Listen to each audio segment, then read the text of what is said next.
Good afternoon and welcome to the Western Energy Markets Governing Body General Session meeting.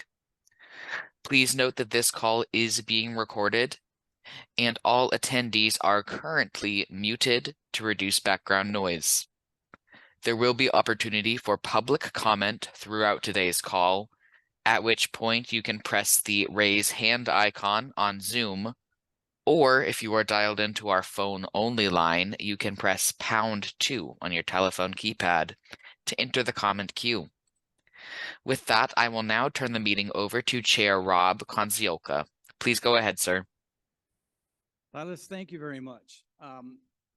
Good afternoon, everyone, and welcome to sunny and warm Tempe, Arizona. It seems almost appropriate that we have a time frame when it's heating back up as we go through some of the subject matter later on this afternoon. Before I get started with the meeting, I'm going to turn the roll call over to Greg Fisher with Corporate Secretary's Office. Thanks, Chair. So I will start with Chair Konzioka. Here. And Vice Chair Wagner. Here. Member Campbell. Here. Member Decker. Here. And Member Prescott. Here. All right, we have a quorum. For public comment, for those in the room, there are comment cards at the tables. Please fill them out and bring them to our Assistant Corporate Secretary, our Deputy Corporate Secretary, Stacey Bernard, over at table 1. And with that, I'll turn it back to you, Chair Konzioka. Thank you. So on the public comments, if there is a public comment not related to the agenda items specifically on here today, this would be the time to do that. And as you just heard the instructions, for those of you in the room, we have one process. If you are joining online, you have that different process. So we'll take a moment to see if there are any public comments. As a reminder for those online, you can press the raise hand icon on Zoom or #2 on the phone line if you would like to make a public comment.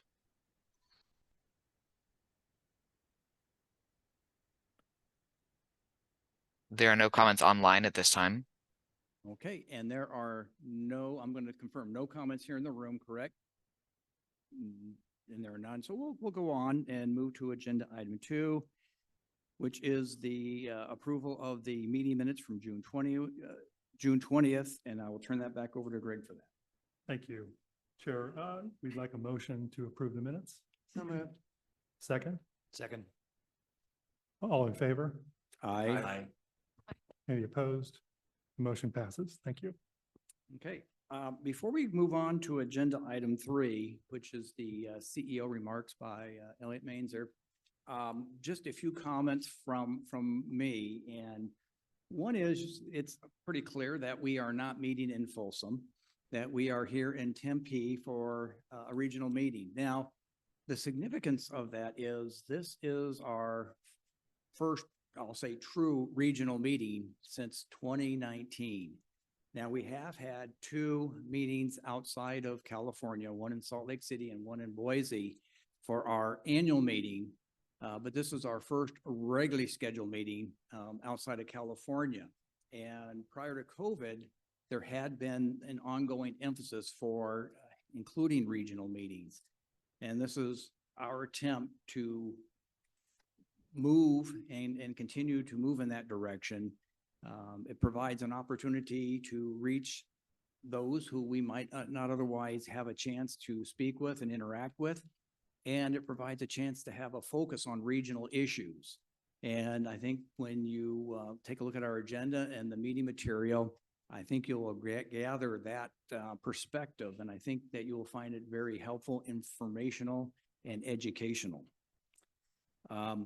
Another thing I'd like to add at this point is, this whole thought of making certain that we, the governing body, had strong regional engagement, dates back to Therese Hampton. She was a huge proponent of this and getting us to be more involved and listening to everybody to make these things work. These machinations with markets are complex. They are deep, they are detailed. And it is very challenging to get great understanding, and Therese was probably the best at that. And it just so happens to be sort of the 2-year anniversary of her passing. And as it turns out, sadly enough, that there was a Krebsy meeting 2 years ago at this hotel when that event happened.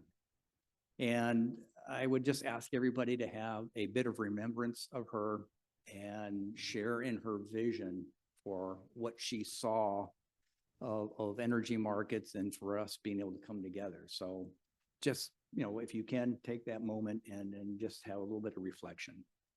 So with that, I'd like to move on to agenda item 3, which is the CEO remarks, and Elliot. Well, thank you, Chair Kanzioka and members of the WM governing body. I guess, Rob, you sort of laid out a little bit of my sentiment at the beginning as well. Really, first of all, I think the memory of Therese, I think, has animated a lot of what's been happening here in the last couple of years. Always think about her. And I also really, really appreciate the fact that we're here today in Tempe in the desert Southwest. Appreciate all of you being here, all of our colleagues from the region. Thank you for joining us here for today and tomorrow. These are such an important set of relationships and an opportunity to kind of compare notes and continue to stay connected during a very, very, I think, important and dynamic time for the West. Of course, it's still very hot here in Tempe. I think we're going to see another 113-degree Saturday this weekend. So still very much feeling summery here, but I know for the broader Western interconnection, I think probably the most challenging parts of the summer are hopefully behind us, although we always try not to rattle the grid gods, but certainly another summer where we were able to see the Western energy imbalance market, I think, performing very well. And I think looking forward also to Guillermo's report out on the Q2 benefits, which I think will be quite interesting to see some of the changing patterns of imports and exports across the West in the last couple of years. I also wanted to call out, we were very pleased just in the last several weeks to note that since my last report, we have had some additional entities stating their intentions to join our growing wholesale Western electricity markets. I think many of you know back on August 28th, the ISO announced that Black Hills Corporation's South Dakota and Wyoming electric utility subsidiaries will be joining the Western energy imbalance market. These subsidiaries operate as Black Hills Power, Cheyenne Light Fuel and Power Company, and Black Hills Power, which both do business as Black Hills Energy. They are currently receiving real-time energy market services through the SPP Western Energy Imbalance Service Market. The implementation agreement we signed will initiate the process for these subsidiaries to move into the WEIM in 2026. We're very, very pleased and honored with that development. And I think as well, I think it was a day after that announcement that BHE Montana issued a news release about their plans to join the extended day-ahead market following their entry into the WEIM in 2026. So these are obviously valuable additional partnerships, extending our market footprint to an additional state now in South Dakota, and adding additional resource diversity and interconnectivity to the West as we move towards our 2026 official launch of EDAM. And I'm also pleased to report, I think, that the implementation process is going really well, particularly with PacifiCorp and Portland General in preparation for 2026 launches. So a lot happening, a lot of developments. And again, I'm really looking forward to the panel presentation, the report outs. Really appreciate some leadership from the Pathways Initiative being here as well, talking about that very promising initiative. And to all of you, thanks. We really, really value the partnerships and looking forward to continuing looking for ways to work together. So with that, Chair Kanzioka, I'll turn it back to you. Elliot, thank you very much. I'm first going to check and see if any of the governing body members have any questions for you. And I don't see any, but Elliot, just one comment for me is when I had a chance to go through the Department of Market Monitoring, I'll say brief summary of summer operations, I was really thoroughly impressed with how well the EIM operated and how well all the BAs across the West operated. We all know that the record new peak for the Western Interconnection. Many of the utilities, especially here in the Desert Southwest, had peaks. And performance was excellent. And on top of that, many of the issues that the governing body has inquired since last summer seem to have been resolved by staff, and that was evident in the information that they presented. And so, thank you to you and all the staff at the ISO and listening and addressing those issues to have such a great outcome. So we'll move on to agenda item 4, which is an update by the body of state regulators. And with us today is the Bosser Vice Chair, Gabriel Aguilera. Gabriel is a commissioner from the New Mexico Public Regulatory Commission. Is that Regulatory Commission or Regulation Commission? Regulation Commission. I apologize for being slightly off on that.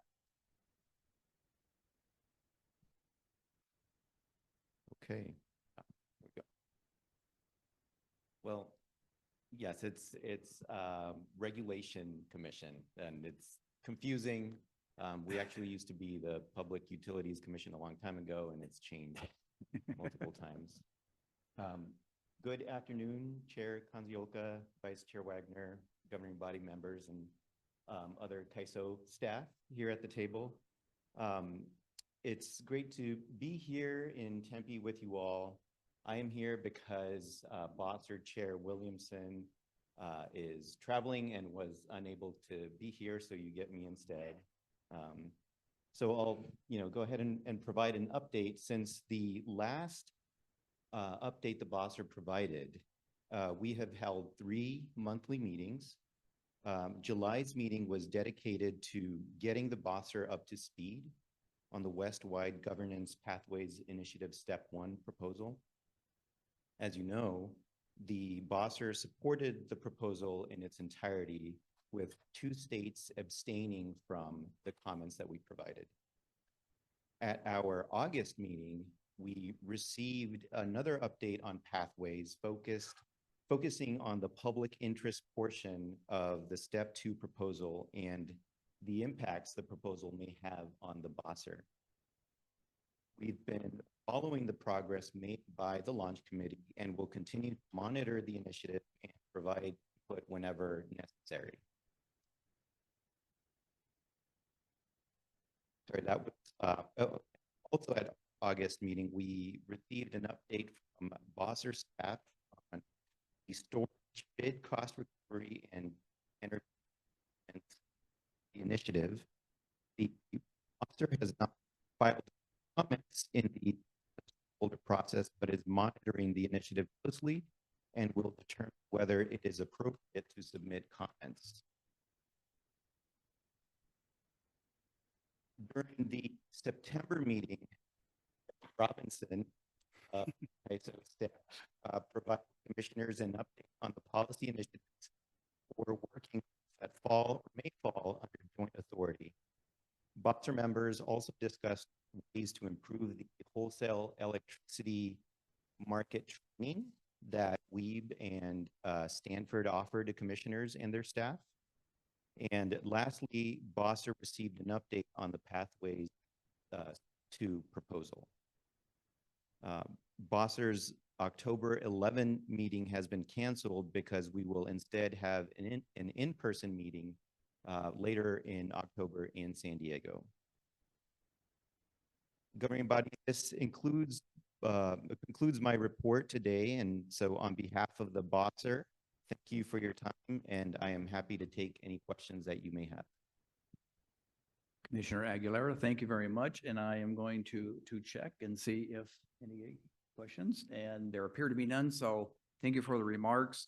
We know you've been busy, and we know it's not going to get easier, and so we appreciate the work that the Bosser continues to do, and much as we have said consistently, we appreciate hearing from the Bosser and the guidance that is developed from the collaboration between the multiple states, and we recognize how hard that is.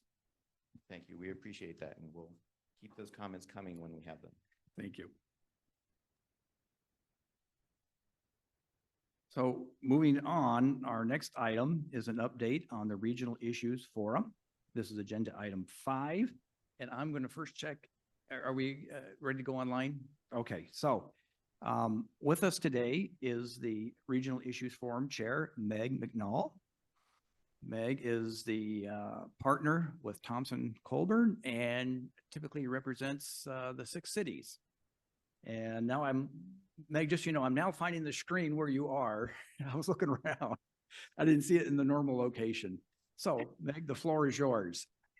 Thank you, Chair Kanzioka. Can you hear me okay first? Yes. Excellent. Well, good afternoon, Chair Kanzioka, Vice Chair Wagner, members of the governing body, and those in attendance there in Tempe.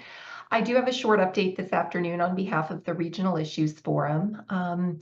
We've been actively working to plan 2 meetings that are scheduled for this fall, the first of which is taking place this Friday, September 27th. The agenda for this meeting is posted, and we have 2 major topics that we are slated to cover. First, we're going to hear from a panel of market participants and a representative of the CAISO on the topic of congestion revenue rights. Second, the CAISO will be providing an update on the status of its EDAM implementation efforts. And I see I may be having some connectivity issues, so I'm going to turn my video off.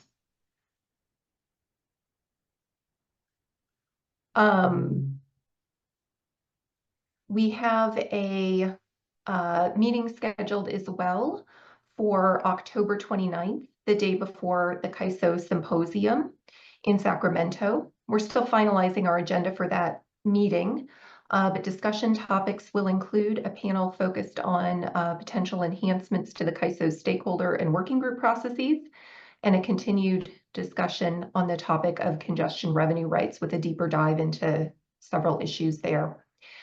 We expect our agenda for this meeting to be published within the next couple of weeks, but in the meantime, we would encourage those planning to attend the symposium in person to also register and plan on attending the RIF the day before. That concludes my remarks. I'm happy to answer any questions.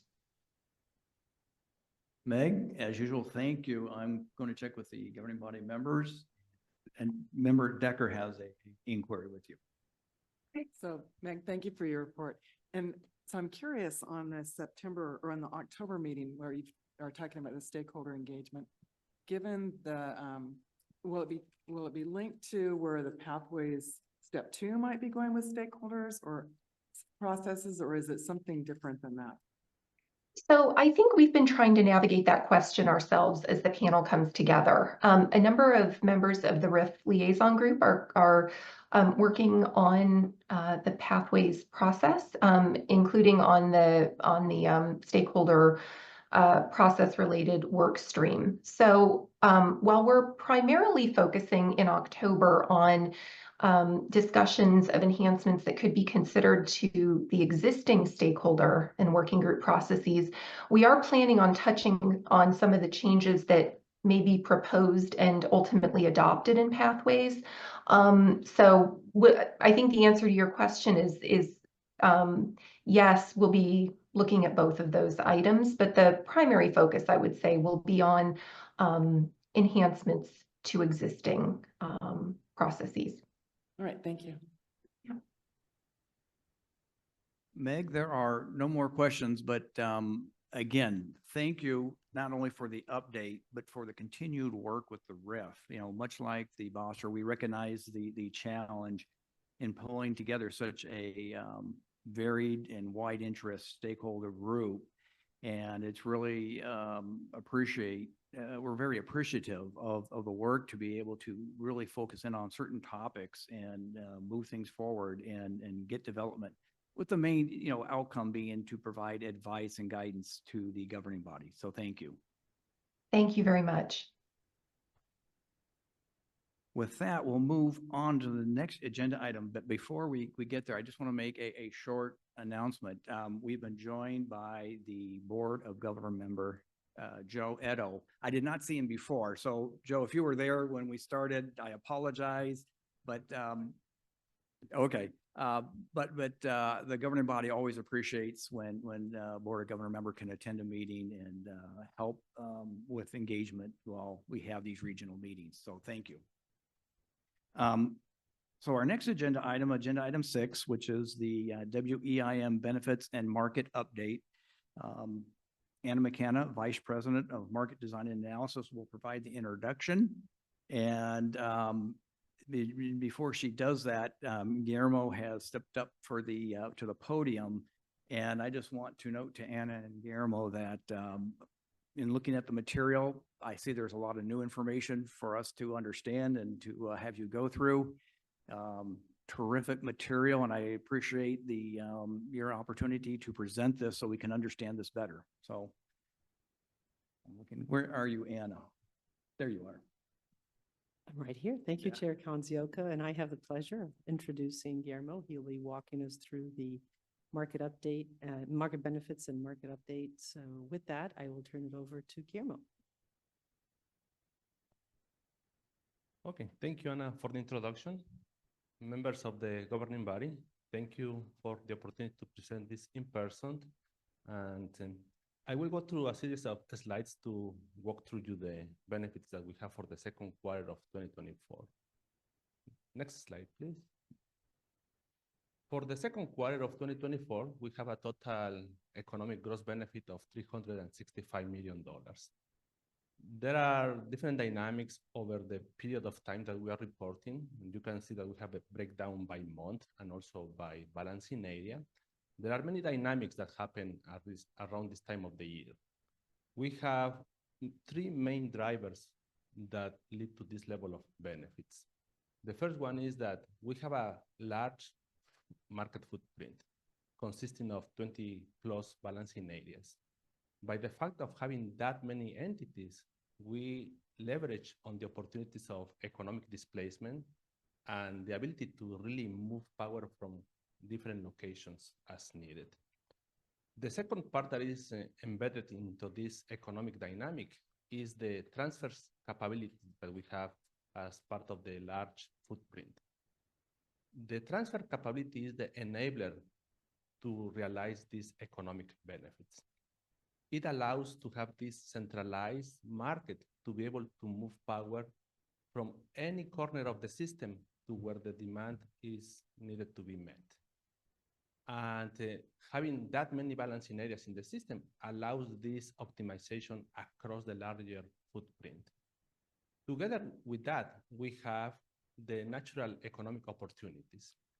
Given the diversity of the generation mix that implies different costs, the economic transfers allows to leverage on that fuel diversity, and is going to allow to have the displacement of different types of generation. That displacement is really what enables all these economic benefits to realize. Next slide, please. When we go back and look since the inception of the Western Energy Imbalance Market, we have a total cumulative benefit of $5.85 billion. This illustration shows the progressive trend of increasing benefits as we have the incorporation of more and additional balancing areas into the market footprint. I can tell you that as of now, we have completed basically the month of August, and we have exceeded the $6 billion mark. We will be reporting these numbers once we complete the third quarter that we are basically missing for September. Yeah. And this is a good testament of the effectiveness of a centralized energy imbalance market that allows to find all the opportunities in the footprint to enable the displacement of more expensive generation and to provide the least cost solution to the entire footprint. Next slide, please. Another area that we track for the Western Energy Imbalance Market is what we call the displacement of renewable curtailment. If not because of the energy imbalance market, there could be additional energy renewable curtailments.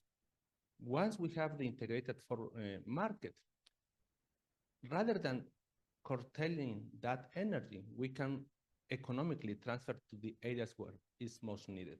This is the realization of the geographic and fuel diversity that we have as part of the energy imbalance market. Next slide, please. The transfer dynamics is always something very interesting to analyze.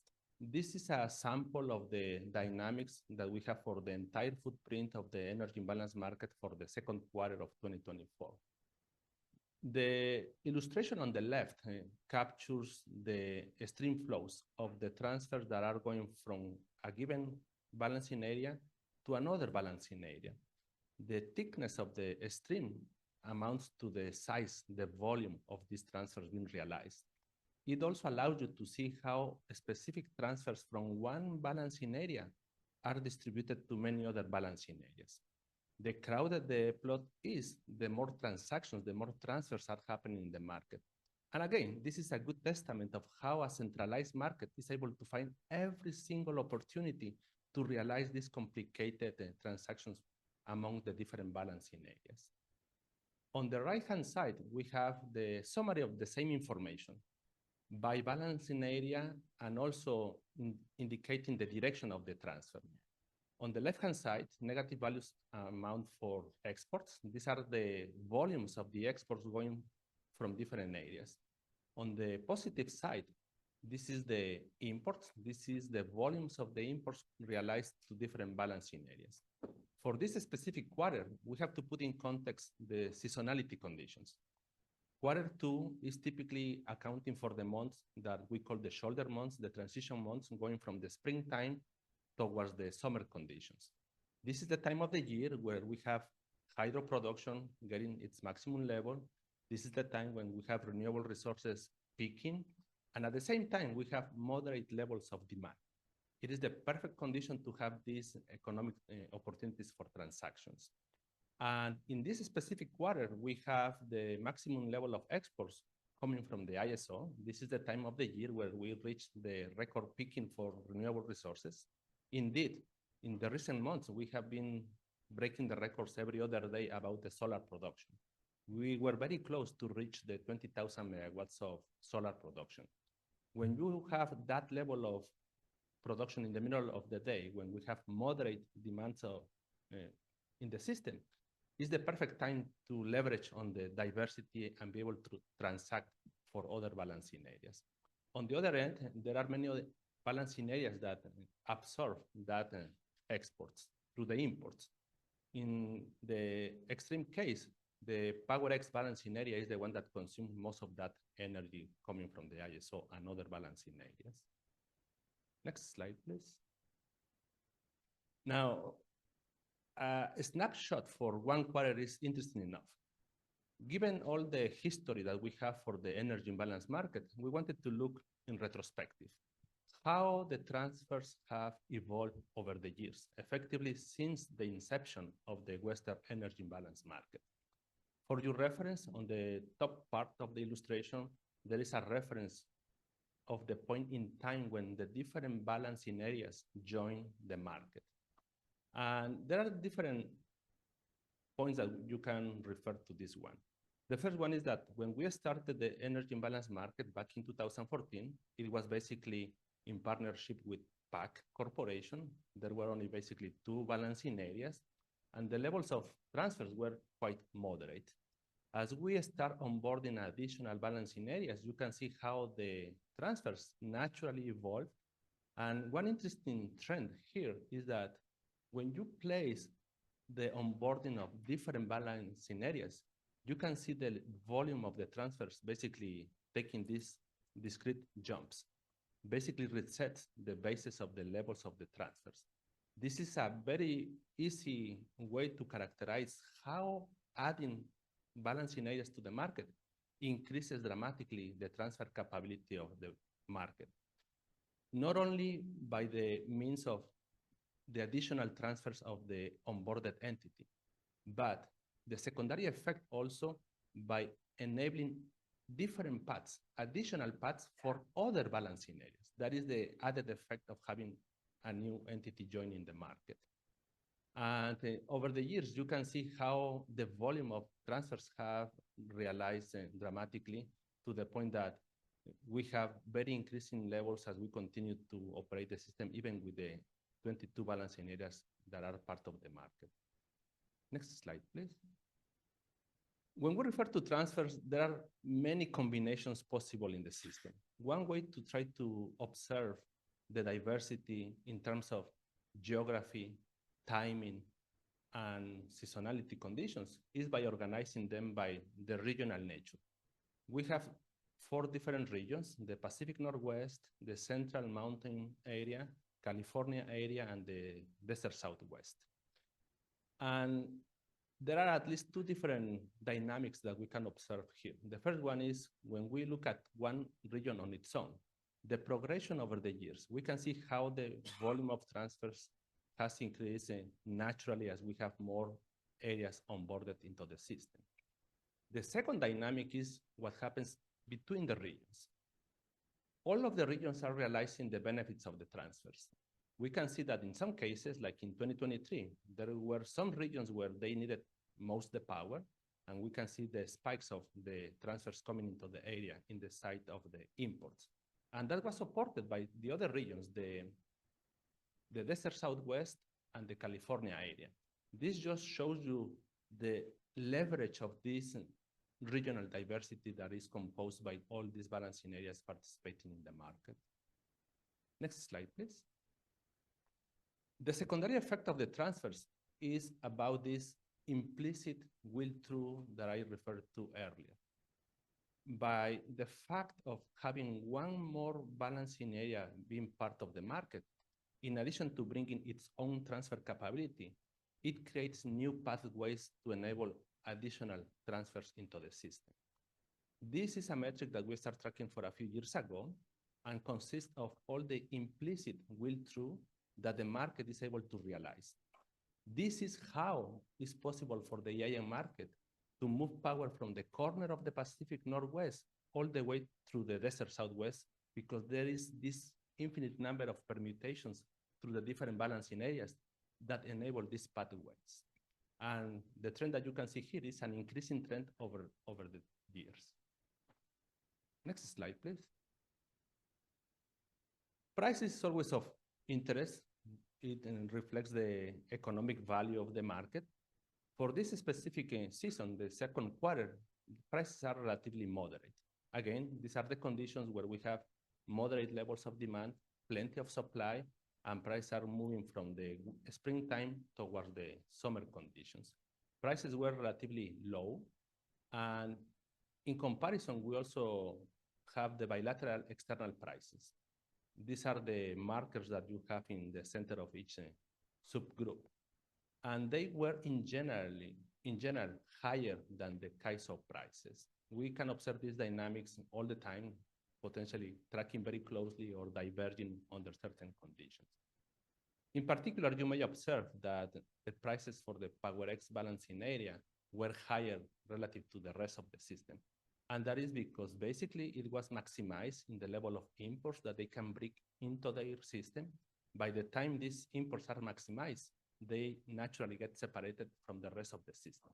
There is congestion now to move power into the PowerX area, and that is going to create higher prices for PowerX area. Next slide, please. Finally, we have been tracking the performance of one feature that we developed in partnership with the community of the market. This is a program that refers to the assistant energy transfer. Under the market construct that we have, there is a resource efficiency evaluation step that is done prior to participating in the market.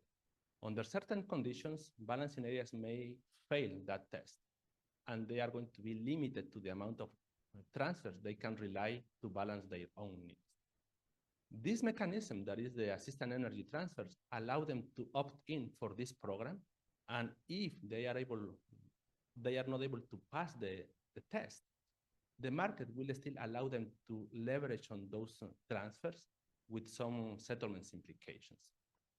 For the month of June, we have 6 different balancing areas opting in for this program, and that is color-coded for each of the balancing areas. There are markers on that plot, and the markers stands for the instances in which the entity actually failed the test. So these are the cases where they really needed and leverage on the program for participating in the opted-in methodology. And that's all what I have for this briefing. Thank you for the opportunity to present. I will be happy to take on any questions. Okay, we'll start with Member Prescott. Guillermo, thank you. I always am intrigued to see the next graphic that you're going to create. But it just shows there's multiple ways to look at data, and it's all helpful to me in particular. I really appreciate it. A couple of comments. One is this last slide. I think this is a real value add for this market to be able to do these assistance energy transfers. It's, I remember when we went through the process to put it in place, and this is showing that it's working and it does add value. And then more of a question on the slide before this, when you talk about prices, and you kind of explain why the bilateral prices have been higher. But I look at this and there's something a little surprising to me, and that shows the mid-C prices. And that's, it looks like, you know, I'm not colorblind, but it looks like orange or yellow. It's pretty high. And, you know, it didn't used to be that way. Do you have any idea as to what's going on to maybe create higher prices than mid-C? Yeah, unfortunately, we don't have too much information about the fundamentals of the prices that are based on the external transactions. We know that to some extent they are going to be reflecting the dynamics of power and demand supply conditions in the West. And beyond that, we really don't have underlying data to be able to understand those fundamentals. Okay, thank you. There may be also an effect of Washington GHG compliance, so there may be an effect there.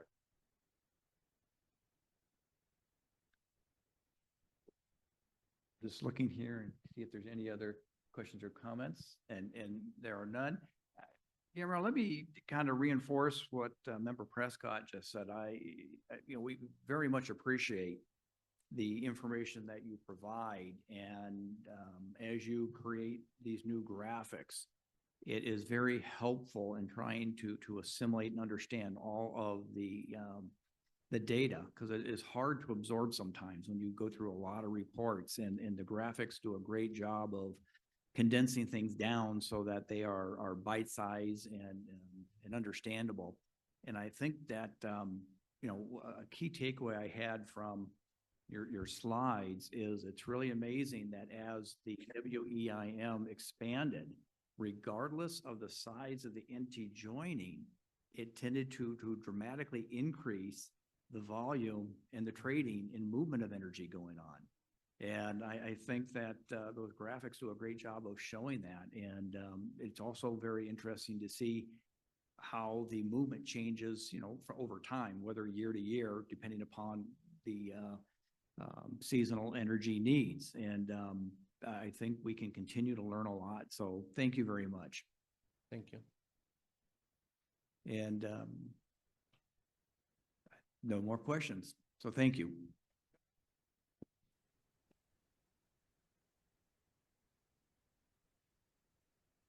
Thank you. So Cyrus, can you check and see if there are any public comments that those that are online want to make? And I'm double checking here and looking.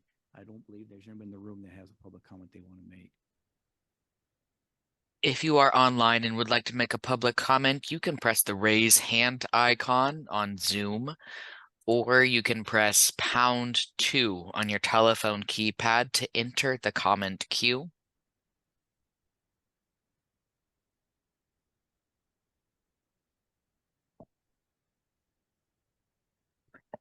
Not seeing any comments online at this time. Very good.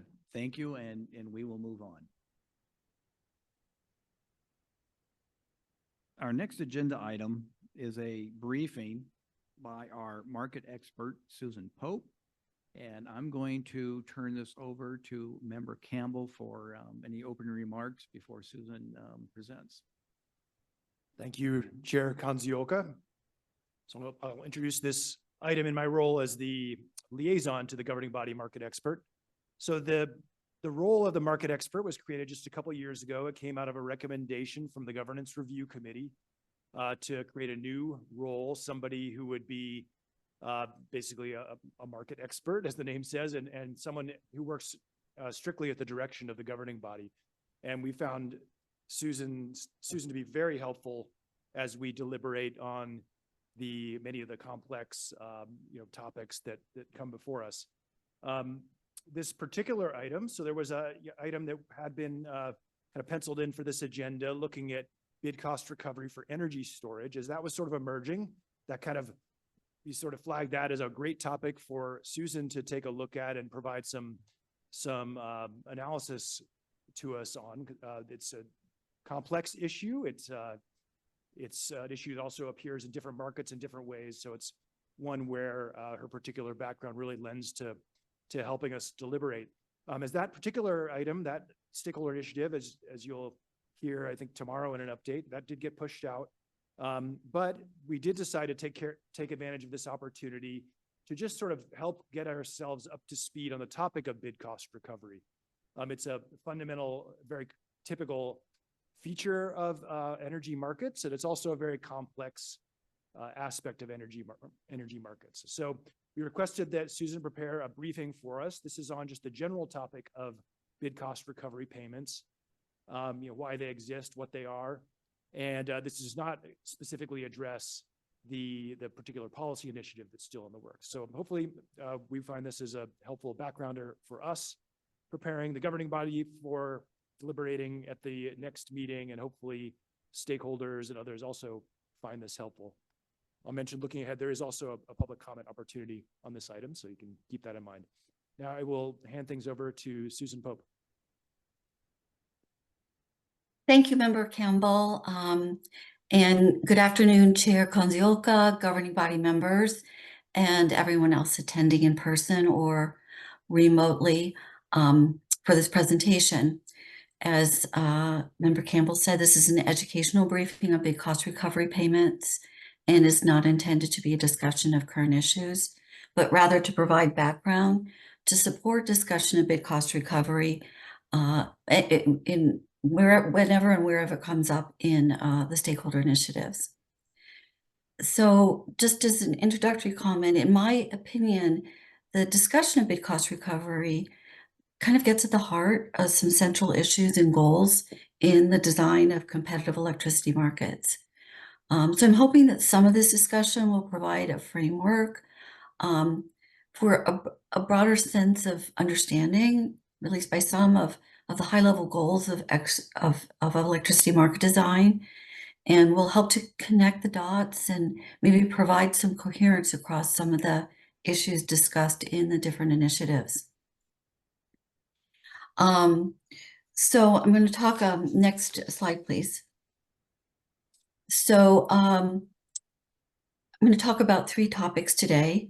The first is just background on what BCR payments are. The second is the motivation for discussing bid cost recovery. And the third is the rationale for bid cost recovery. In other words, why is bid cost recovery included in electricity market designs? So kind of in a slight change from how I usually roll with these things, I'd like to ask to take clarifying questions during the presentation today, but for you to hold your larger questions until the Q&A, because there's kind of a buildup of ideas through the course of this presentation, so that you might find that some of your earlier questions are going to be answered, hopefully some of them, by the time we get to the end. Next slide, please. So this page summarizes the main points of this presentation. As I said, the discussion is divided into 3 topics. The first background is just factual information on BCR payments. The second topic is motivation. In other words, what are the market issues that are motivating our interest in discussing BCR? And, just in a nutshell, the interest lies in the fact that issues and problems related to BCR pop up from time to time in electricity markets. So we'll briefly cover what some of those issues and problems are.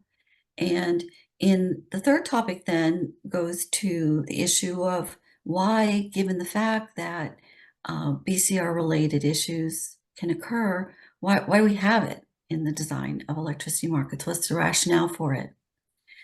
So as for takeaways, for the first topic, the first takeaway is that bid cost recovery is a type of payment generally made to ensure that suppliers scheduled in electricity markets recover their offer costs. The second takeaway is that BCR comments generally are generally well established in US markets.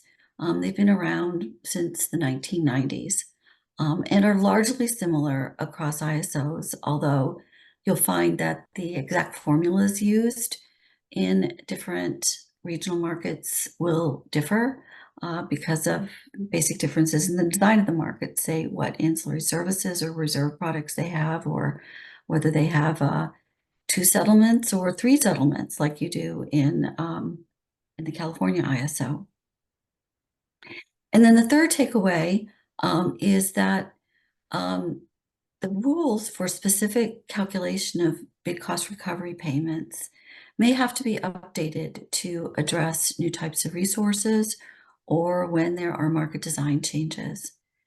So just as a brief aside on this point, I just wanted to remark that what's going on with the discussion of bid cost recovery for battery storage resources in the WEM right now doesn't indicate that there's anything wrong with the BCR design in the California ISO or in EDAM.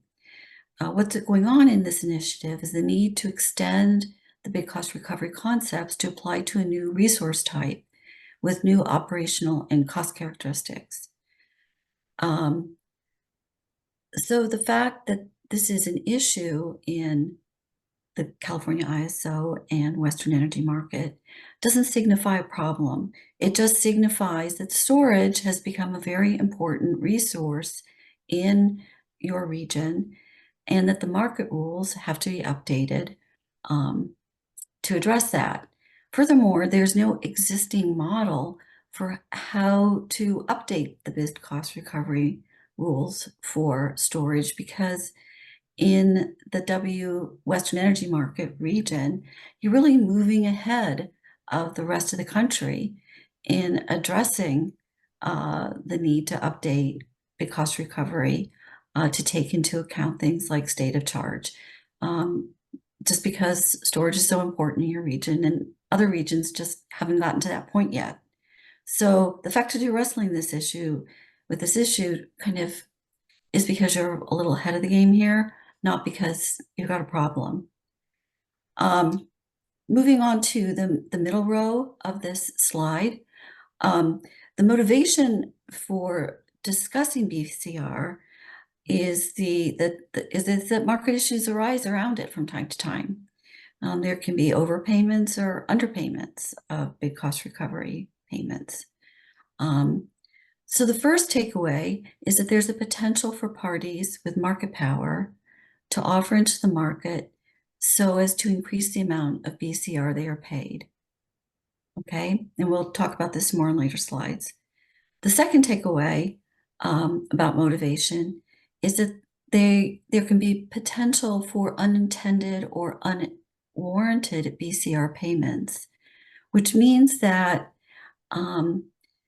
it's really important to carefully design the formulas and the rules, the formulas for calculating BCR payments and the rules for establishing eligibility to be receiving the payments. Finally, the second bullet in this row is, in terms of motivation, is that because recovery costs can become issues in markets because they can sometimes be unexpectedly large. And people don't like that. The charges the payments are recovered through uplift charges to loads and virtual market participants. And the uplift charges are basically unhedgeable. They really can't be hedged. So the fact that these payments, the the uplift to recover these costs can sometimes be large and unhedgeable is the other reason that BCR can become a focus. So in the final row of this slide, talk about really the central element of this presentation, which is to explain why we have big cost recovery in electricity market designs. Given that a set of market design issues or problems can arise around these payments. So really the headline takeaway of this presentation is that big cost recovery is critical for achieving the least cost dispatch and system reliability goals of the design of competitive electricity markets. So bid cost recovery supports the incentive for resource operators to make offers into the unit commitment and dispatch that are based on their actual cost structures. And having cost-based offers are what enables the system operator to do a least cost dispatch. So this is a really central concept. And furthermore, as I'll discuss in a little bit later, is that even going beyond the fact that making parties whole for their offer costs, big cost recovery helps to ensure resource operators that they're getting the maximum profit out of the scheduling of their resources in the market. So, so the motivation for making cost-based offers is not just that you're going to recover your costs, but that you're going to, if the markets are well designed and operating correctly, that's how you're going to make the most money. The final point here is a second and related takeaway, which is that big cost recovery ensures resource operators will not lose money from following dispatch instructions. I guess I just talked about that. So in addition to supporting least cost dispatch, it's critical to ensuring system reliability. It's included in electricity markets so that when the system operator tells a resource operator to jump, the resource operator says, how high? It doesn't hesitate to follow the dispatch instructions because it's not sure its costs are going to be covered. So next slide, please.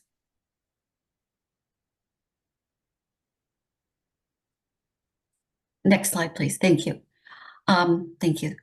So just looping back to the first topic again, what are BCR payments?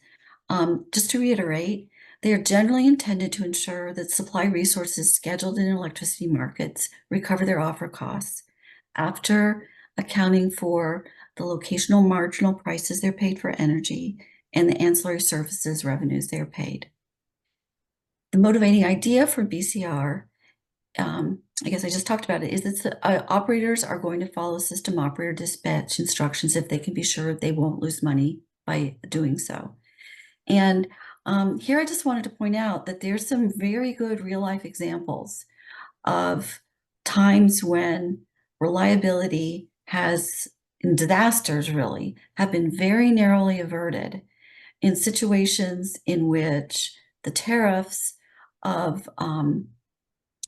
underlying the operation of markets didn't allow for full cost recovery, aligned with the dispatch instructions that a resource was receiving. So the lights almost went off in PJM once because of this, and in ISO New England for sure because of this. They had to get emergency orders from FERC. So there's really good reason to believe that system operators really need to know that they're going to get their costs back to be willing to respond even to a reliability-based instruction.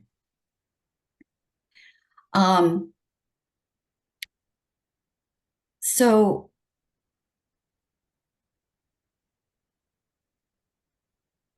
I guess just covering these small bullets real quickly, just in terms of eligibility for BCR, All resources that aren't self-scheduled are generally eligible. The word eligibility is in there because there are lots of picky little rules about whether or not you can get BCR if you've changed your minimum load time and things like that. So there are certain changes to offers or to dispatch status that can change eligibility for BCR. So that's the reason for the word generally. The other point here is that bid cost recovery is paid for both schedules that are set through the operation of the market, as well as schedules that are set in what's called the reliability unit commitment model that is run to make commitments to maintain reliability.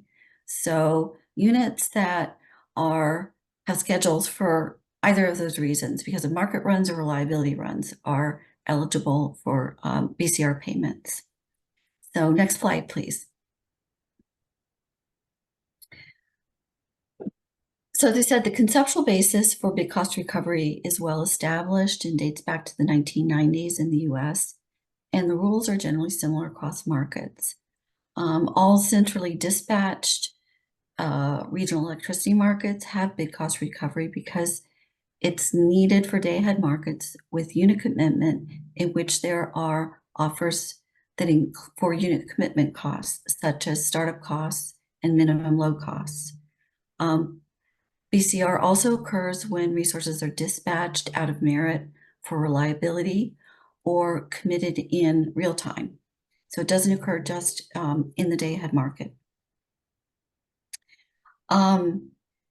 That being said, that the concepts for BCR are relatively well established and it's kind of generally applied in the same way across markets.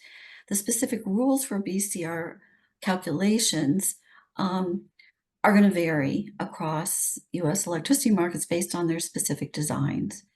And in fact, they might vary over the markets run by a single system operator based on the unique characteristics of what the revenue flows are and things like that, that might differ among markets.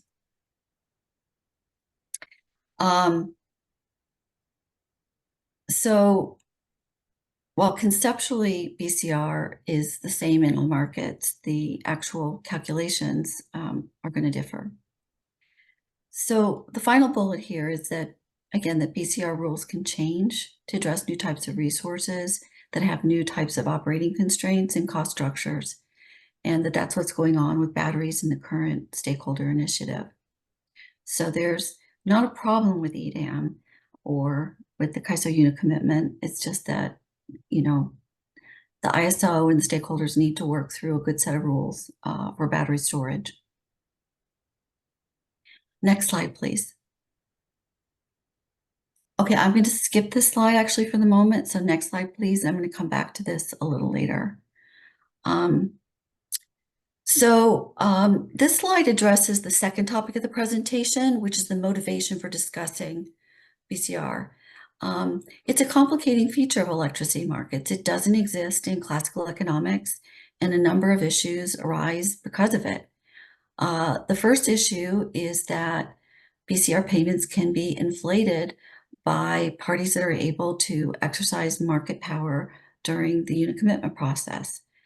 This was a really material problem in the early days of the operation of electricity markets, but market monitors have gotten much better at mitigating this. In general, market monitors can mitigate offers for commitment costs before ex ante, that is before the operation of the market. They also can mitigate BCR payments after the completion of the market. This can especially occur for units that are committed for reliability, because often units that are committed for reliability might know that they need to be committed for reliability. So it's very tempting to, in those circumstances, try to change bids and offers to increase your bid cost recovery payments.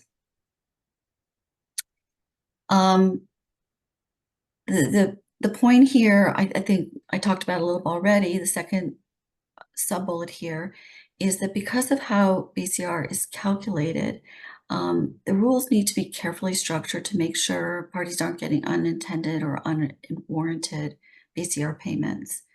That is, there needs to be a check that the payments aren't somehow getting disconnected from the underlying conceptual rationale and incentives that are intended by the payment of BCR. That is, again, to support incentives for least cost offers into the dispatch and to follow dispatch instructions. So the rules for BCR eligibility can get a little complicated, and there can sometimes be loopholes. Like, for example, I know that you revised the BCR, or the California ISO revised its BCR formulas in 2022 because of some problems that were arising in the calculations around ancillary services. So, you know, there can be loopholes that arise, and they have to be addressed when they come up to prevent any unwarranted or unintended payments. The second big bullet is that the second motivation for discussing big cost recovery is that market participants and load and virtual market participants in particular have to pay for them through uplift, and they're not happy if these uplift payments are substantial. So the payments are going to be highest, and they can be substantial at times. They're going to be highest if system conditions require extensive out-of-market unit commitments, especially on days with high gas prices. And the uplift can be especially high if the real-time commitments by the system operator turn out to be unnecessary. So when they're unnecessary, it means that the operational costs of the unit that were committed are not partially being covered to a significant extent by market revenues. They've all got to be made up through BCR. So, you know, again, the additional reason that these uplift payments are disliked is because they're unhedgeable. They're not tied to any type of pricing in the market, and they occur after the fact. So market participants can't see a price signal for big cost recovery uplift and consume less in order to pay less uplift. That is not possible. Next slide, please. So given that there are these issues that arise with bid cost recovery, the question is, why do we have them in electricity markets? Why can't electricity markets work like the markets that we all studied in our, or at least some of us, me, studied in our economics classes? So in classroom economics, it's shown in this picture, market clearing prices are determined by the intersection of supply and demand curves, where the supply curve reflects the offers of all the suppliers and the demand curves are the bids of all the buyers. And the market equilibrium at the intersection determines the market clearing price that's paid to all the sellers that clear sales in the market. There's no big cost recovery in this story. All the suppliers who end up supplying, that is, those whose offers are to the left of the intersection supply and demand, are either covering their costs or are making a profit, which is the distance between that market price line and the supply curve.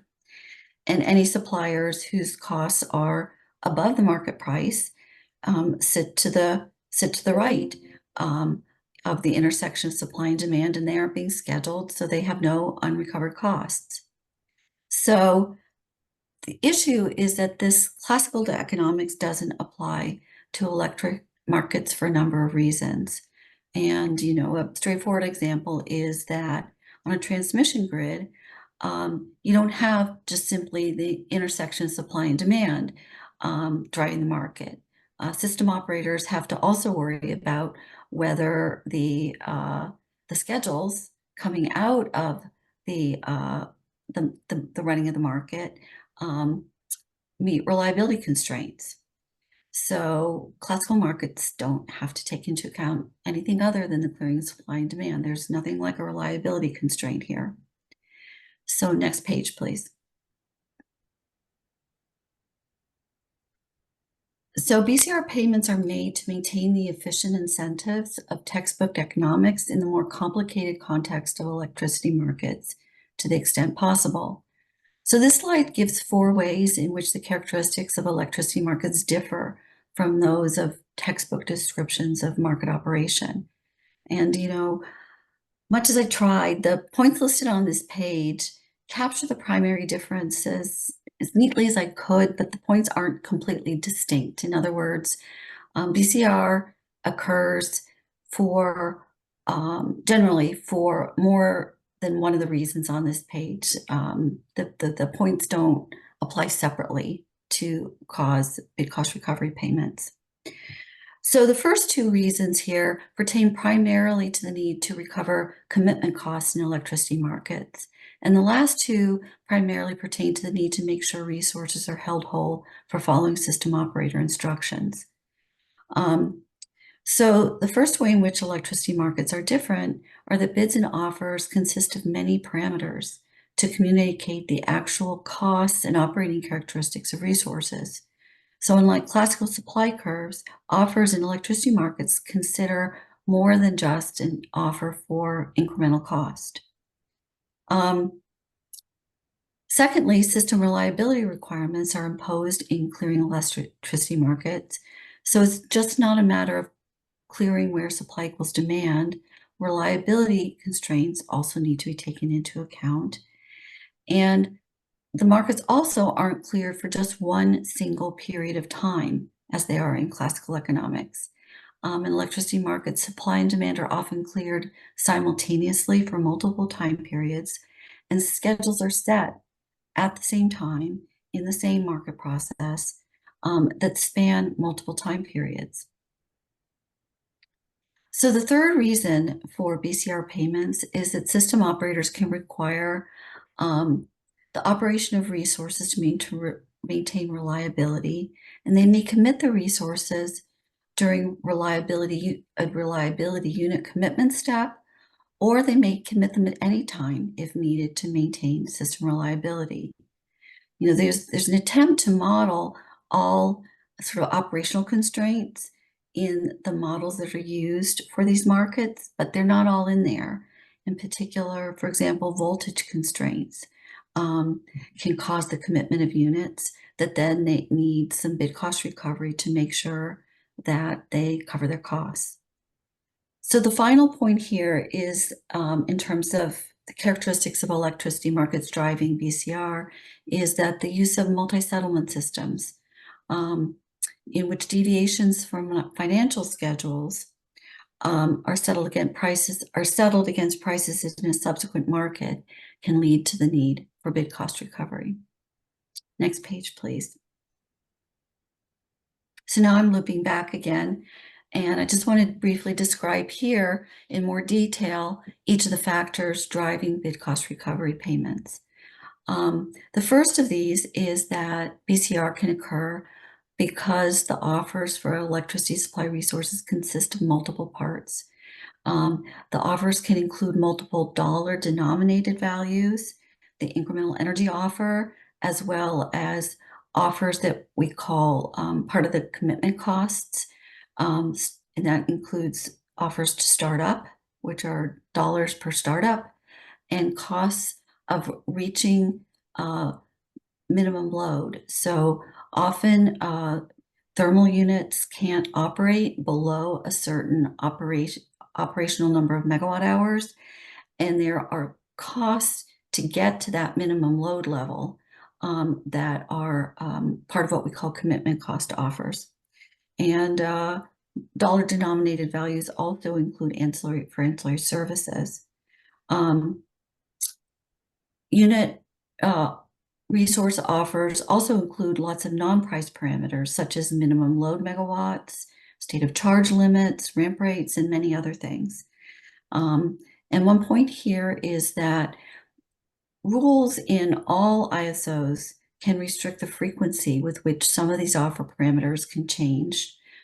Those rules exist for several reasons, but an important one is to limit possibilities for the exercise of market power through changes to these non-price parameters. Next page, please. Next page, please. Oh, sorry, back the page. There you go. Okay.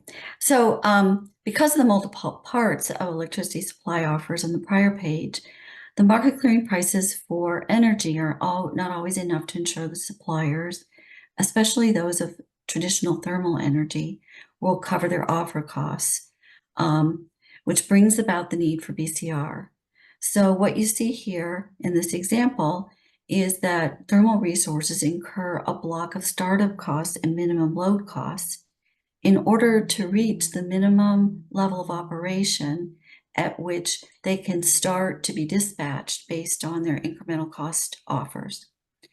The cost per megawatt hour of reaching this minimum load level is typically higher than for the first megawatts of the incremental cost curve because these units are typically not operating at their most efficient heat rates as they ramp to minimum load. So I illustrate the startup and minimum load cost as a block of costs here because they're really incurred as a block in order for the unit to be online and operating.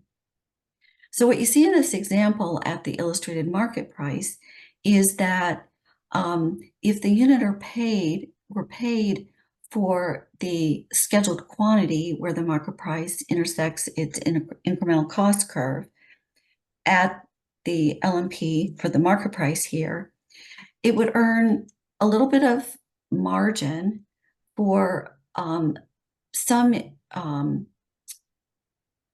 its megawatts above its minimum load. That's the space between the incremental cost curve and the market price curve. But that margin isn't going to be enough to recover all of its startup and minimum load costs.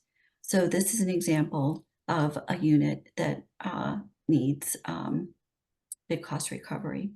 Just quickly flip back to slide 26, please. I realize that I'm reaching my 30-minute limit really quickly here. But if we can go back, yeah. So I'm just going to point out that this slide is an example of the calculation of day-ahead bid cost recovery for a thermal unit that is incurring startup costs and minimum load costs when it's committed. And the main point of this little example here is just to show that BCR is calculated by summing the cost of the unit schedule over the entire 24 hours of its day-ahead schedule and comparing that to the day-ahead revenue it earns for its day-ahead financial commitments. So let's skip back then to slide 32, please.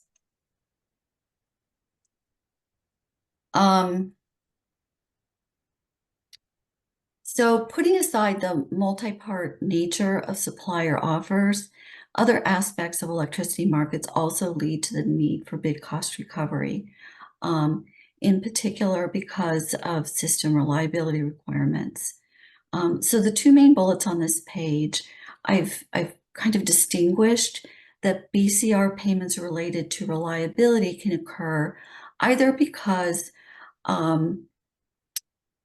reliability requirements interact with unit operating constraints in the unit commitment and dispatch optimization so that the units are being optimally scheduled in the modeling, but the reliability requirements interact with their operating constraints to mean that they might need big cost recovery. So for an example here is that BCR might be needed for a unit that's optimally scheduled at its minimum load to meet an operating reserve constraint.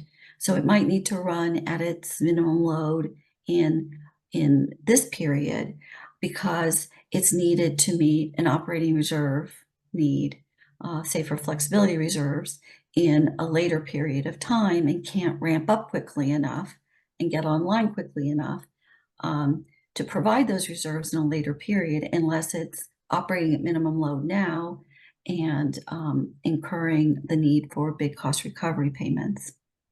The second major bullet is that looking outside of the least cost commitment and dispatch models, system operators may also commit units because of constraints that can't be modeled, such as voltage constraints, or perhaps there might be anticipation in the system operators' minds about the need for the commitment of a unit because of the possibility of being in a second contingency situation. So reliability constraints can lead to out of merit commitment of units that leads to the need for big cost recovery. Next page, please. A final reason for BCR payments can be to compensate resources for costs they incur because they can't operate according to their day-ahead schedules due to following system operator directions. The BCR payment is made to provide the supplier with assurance that it won't lose money by following dispatch instructions. In other words, it's essential for aligning the system operator, the resource, the incentives of the operator of the resource with system reliability needs. For example, supplier might be instructed to operate out of merit to inject less than scheduled to avoid overloading a transmission constraint that's modeled in the market that's not modeled in the market in real time. Next page, please. So BCR is paid to make suppliers whole for following system operator real-time dispatch instructions in regions with day-ahead markets, such as the EDAM that's been designed for the Western energy market. Suppliers pay the real-time price for shortfalls in their real-time injections compared with their day-ahead financial schedules, even when the shortfalls are due to following dispatch instructions. So BCR payments can be made to suppliers to provide the insurance that they will follow, they won't lose money by following dispatch instructions. An important point here is that BCR is not intended to compensate suppliers for operational difficulties, preventing them from meeting their day-ahead schedule, or for differences between their day-ahead schedules and real-time schedules that result from dispatch according to their real-time offers. Next page, please. So this diagram is intended to pull together the discussion on the last set of slides. The overarching point here is that big cost recovery is needed to support efficient bidding incentives and least cost dispatch. This conclusion is accepted in all electricity markets operated in the US. Again, it's needed because the supply curves in electricity markets aren't like those in classical economics textbooks. So I think BCR is really central to understanding some of the basic drivers of the design of competitive electricity markets. So in the top right-hand corner of this diagram, you see that the objective is to run the markets based on suppliers providing offers that are equal or very close to their actual costs. Because when suppliers provide these offers, it enables a least cost unit commitment and dispatch. And then the bottom box on this page then ties back to the very fundamental discussions about having locational marginal pricing versus single price settlements in markets that are based, that are centrally, where there's central unit commitment and dispatch. So LMP price formation closely ties the prices to the unit commitment and the dispatch result at every location.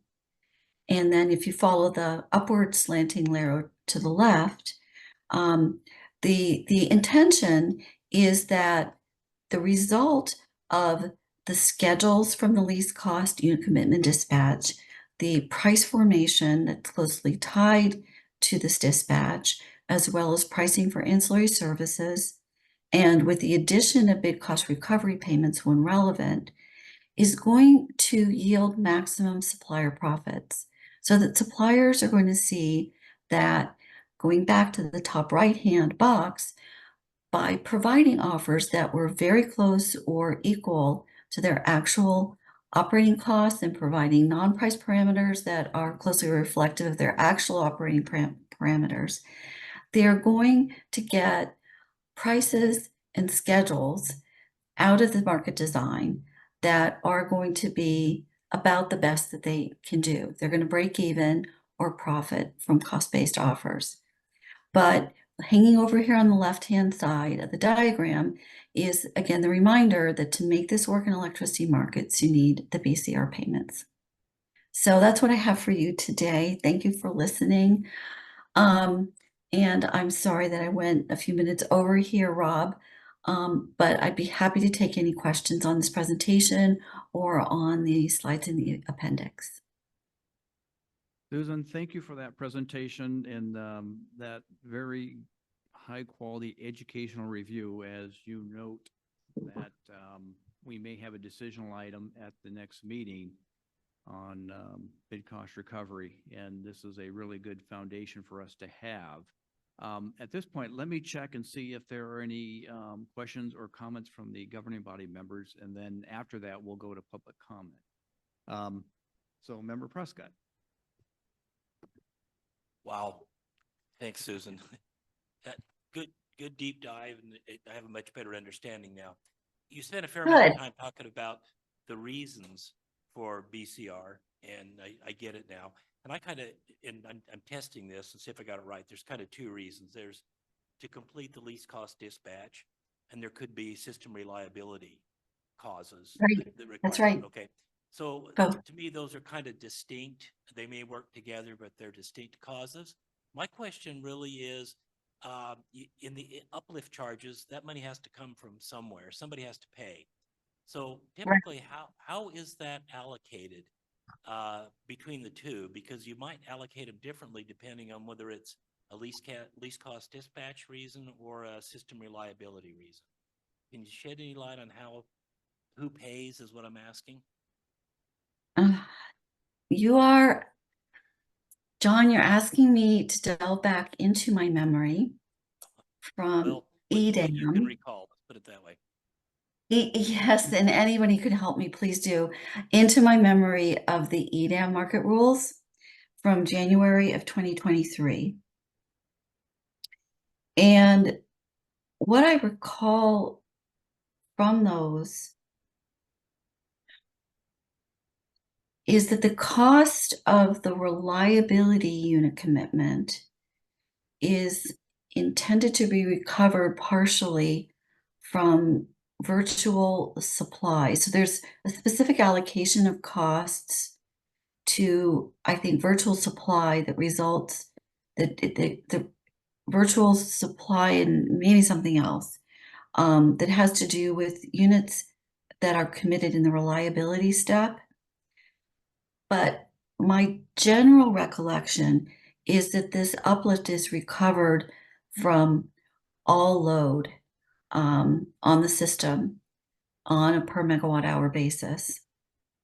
So as I recall, there's some sort of a carve out for a certain portion of the uplift to be recovered from a subset of market participants, and virtual supply is the one that I recall, and that anything that's not recovered from that more specific allocation is recovered from load. As a general matter, I think, Susan, you have it right. In some cases, we attempt to do it in a two-tier approach, where the first tier is deviations from schedule. Right. I knew that I was forgetting something, Mark. Thank you. Yeah, well, and then the virtuals are effectively a deviation. Right. And Thank then you. And then the second level is what you described is the measured demand. Just to make clear, measured demand includes both load and exports. Right. Thank you. Okay, thanks. I'm going to check with the other members to see if there's any questions. And yes, Member Campbell.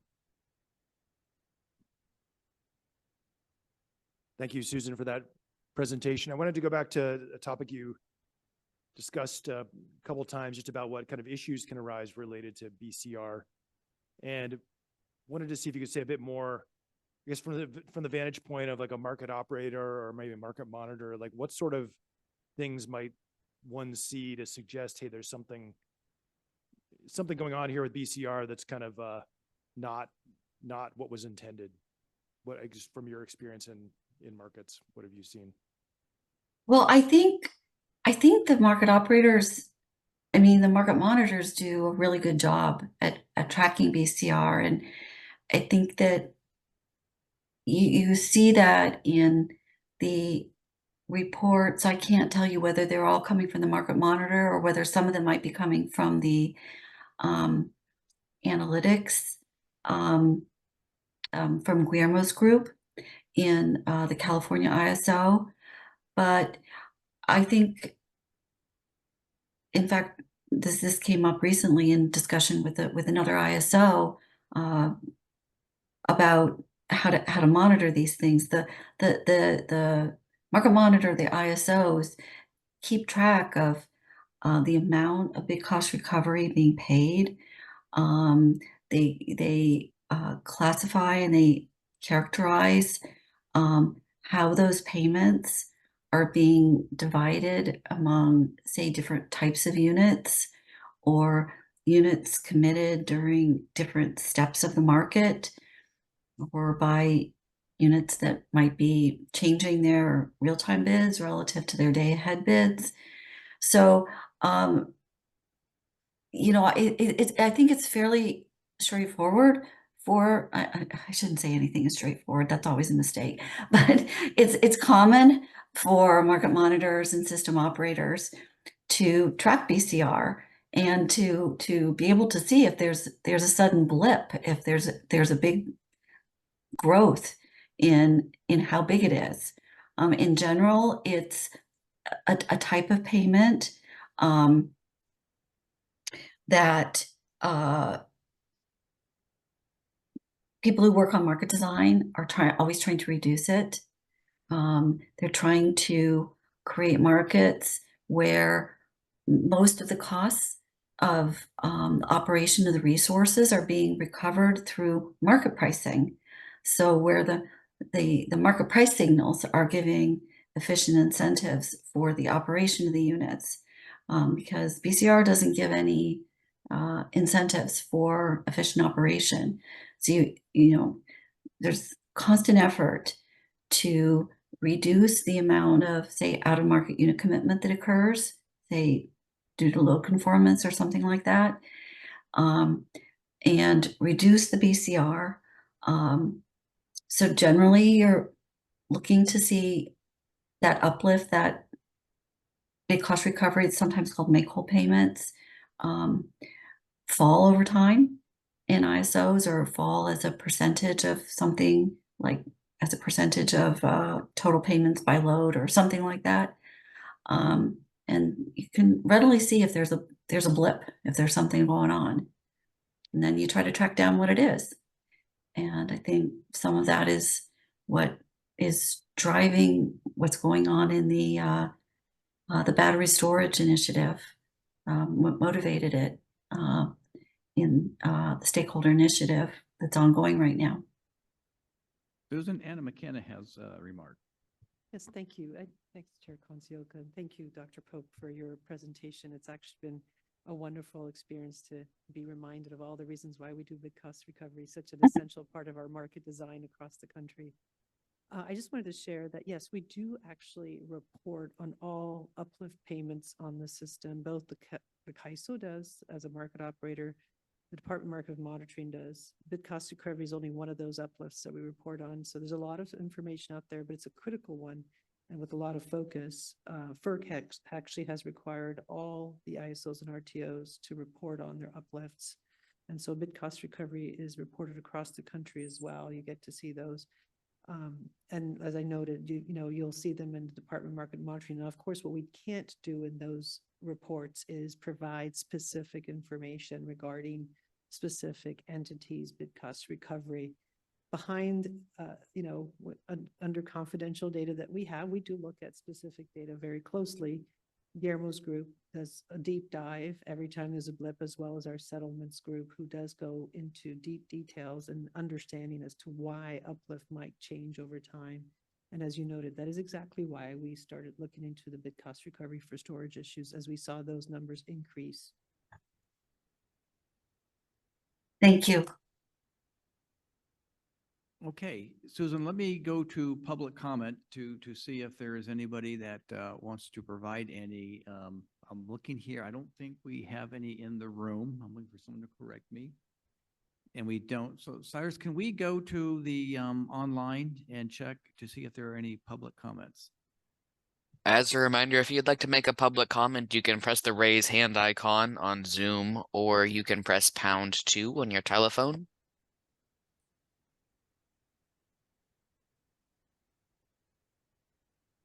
Not seeing any online at this time. Okay, so we'll proceed. Susan, thank you again. You're welcome. As Anna said, it's and as John pointed out, it is always good to be reacquainted with something that we need to know about. So thank you. You're very welcome. Okay. Thank you. With that, we are at time for our afternoon break, and we will start up again at approximately 2:30. So it's almost a half-hour break. Thank you. If everyone could take a seat, we'll get started. And in fact, we may get started even if you don't take a seat.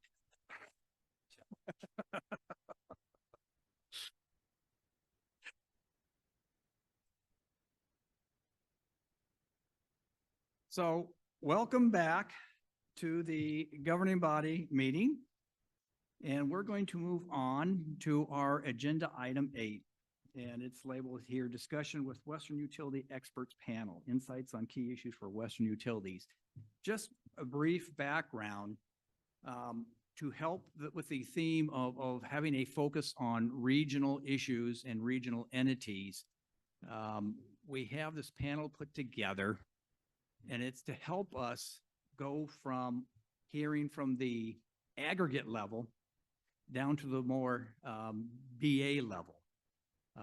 The aggregate level, always critical, always important to understand the big picture, but many times things are happening down at the BA level that don't surface. And there is a lot of good things that are happening and a lot of different perspectives.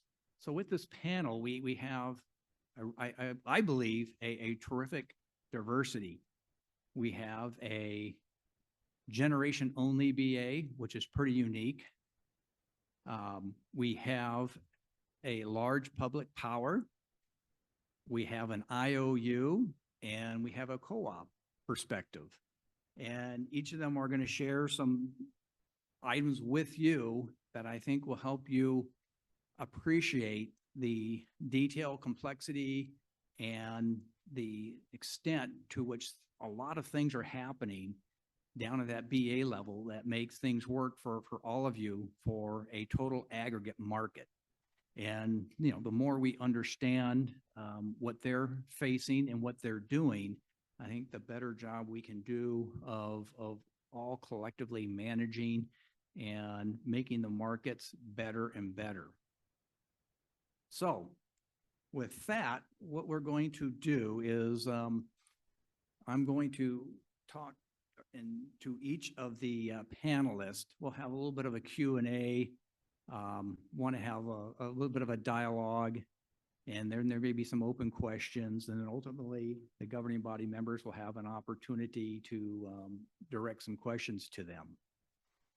So I should also note, because if you look at the slide, you say, I see 4 people, but I see 5 names on the slide. Josh Walter from Seattle City Light had planned to participate in this panel. And as happens, he got hit with COVID and he was not feeling good and was not able to travel. And I would say that combination is one that I'm glad that he is taking care of himself and then he didn't get on a plane and come here. So with that, we will move on. And I'm going to start with Scott Olson of Avangrid, and just a little background on Scott. He's got over 25 years of energy industry experience in the Western U.S. energy market in the policy, retail, compliance, and renewable energy development. Before Avangrid, he was with NRG, Black & Veatch, and Nextent, and two large oil companies. But we're not going to emphasize the oil companies here. He's got a background in BS Chemical Engineering from the University of Minnesota. He also has a master's of public policy with an emphasis of energy and environment from Cal Berkeley. And some of you might recognize Cal Berkeley from here. And importantly for today, he is with Avangrid, the Director of Policy or Regulatory Markets in the Western U.S. So Scott, let's start off with, I mentioned that Avangrid is a generation-only BA, and that is the only entity like that in the WEM. So what was it that drove Avangrid to make the decision to join? And really, how did you define the value proposition that it made sense? Yeah, thank you very much, Chair Kanzioka. So just a little bit of background on our balancing authority. We operate about 2,500 or so megawatts of resources in the Pacific Northwest within our balancing authority. About 2,000 of that is intermittent resources, predominantly wind. And then the other 500 megawatts is a dispatchable set of generation. The resources that we have are predominantly in Bonneville's balancing authority, or historically they were, and then a little bit in Pacific Corp's balancing authority as well.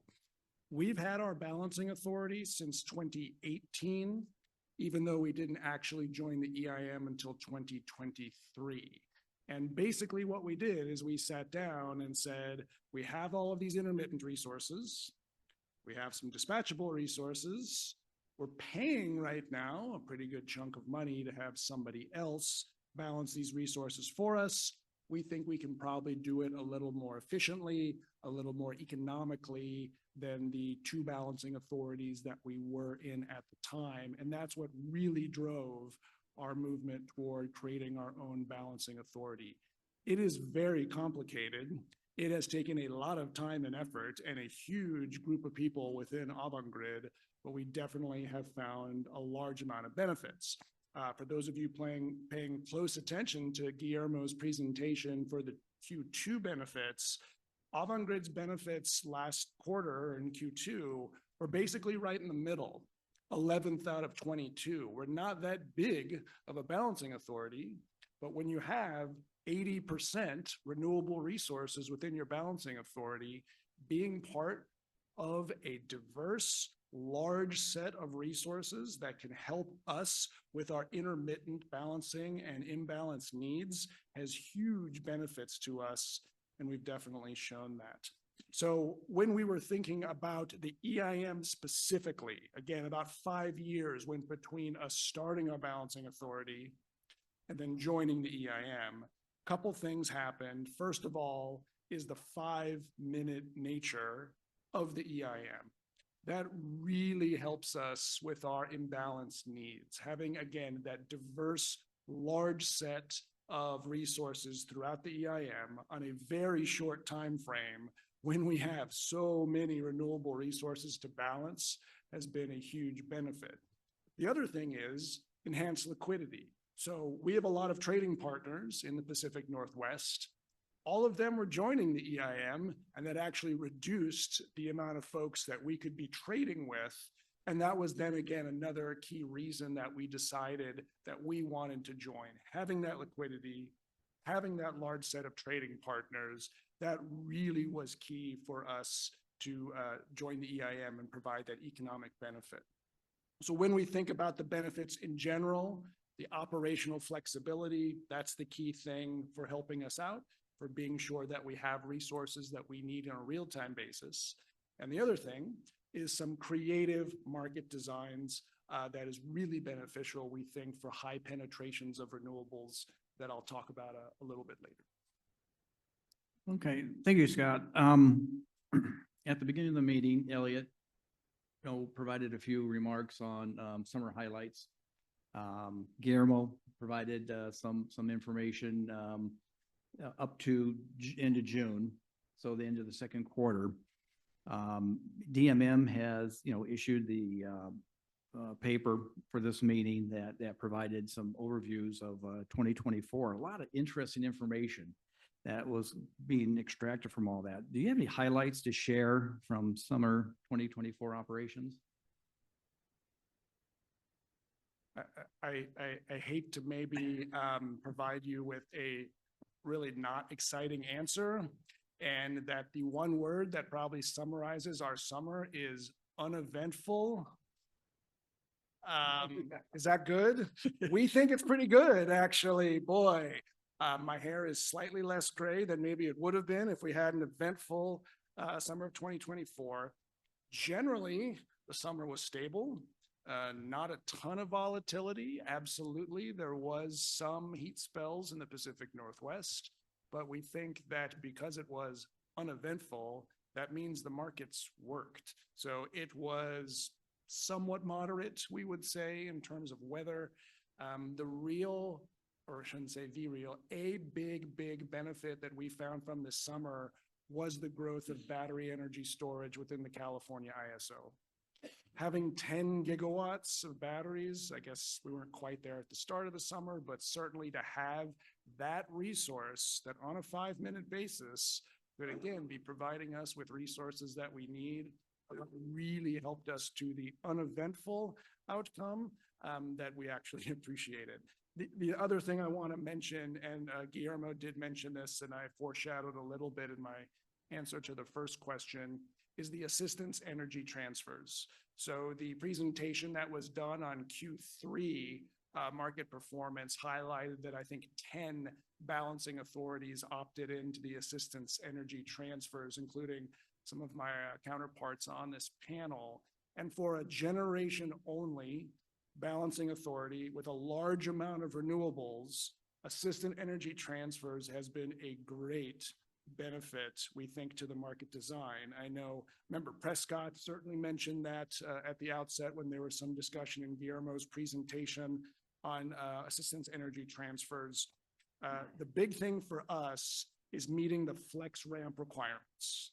So we certainly have very important needs and trying to forecast what those requirements are to be sure that we can meet our necessary resource availability within a short-term timeframe. Our forecasting has to be super duper accurate in order to be sure we meet those resource sufficiency tests and we meet our flex ramp tests. In times of volatility, in times of market stress, that can be a challenge for us. And that's certainly where AET comes in. Now, it is not a cheap program at all. And I think that is absolutely a feature of the design of AET, is that I know the California ISO, when we talked about design, did not want this to be something that balancing authorities leaned on, that they used on a regular basis. We don't use it on a regular basis. We only use it in small amounts, but boy, when it's there, relative to the alternative in the real-time market, if we had to go into an illiquid mid-sea market and buy resources, it's absolutely a huge benefit for us. So when I talked about creative market design, a great thing, I know it's supposed to expire, I think at the end of 25, but it's something that as you have more balancing a generation only BAs, which we won't be able to claim we're the only one starting in 26 when BHE Montana joins, but we think this will potentially bring more into the fold as well. Excellent. Thank you, Scott.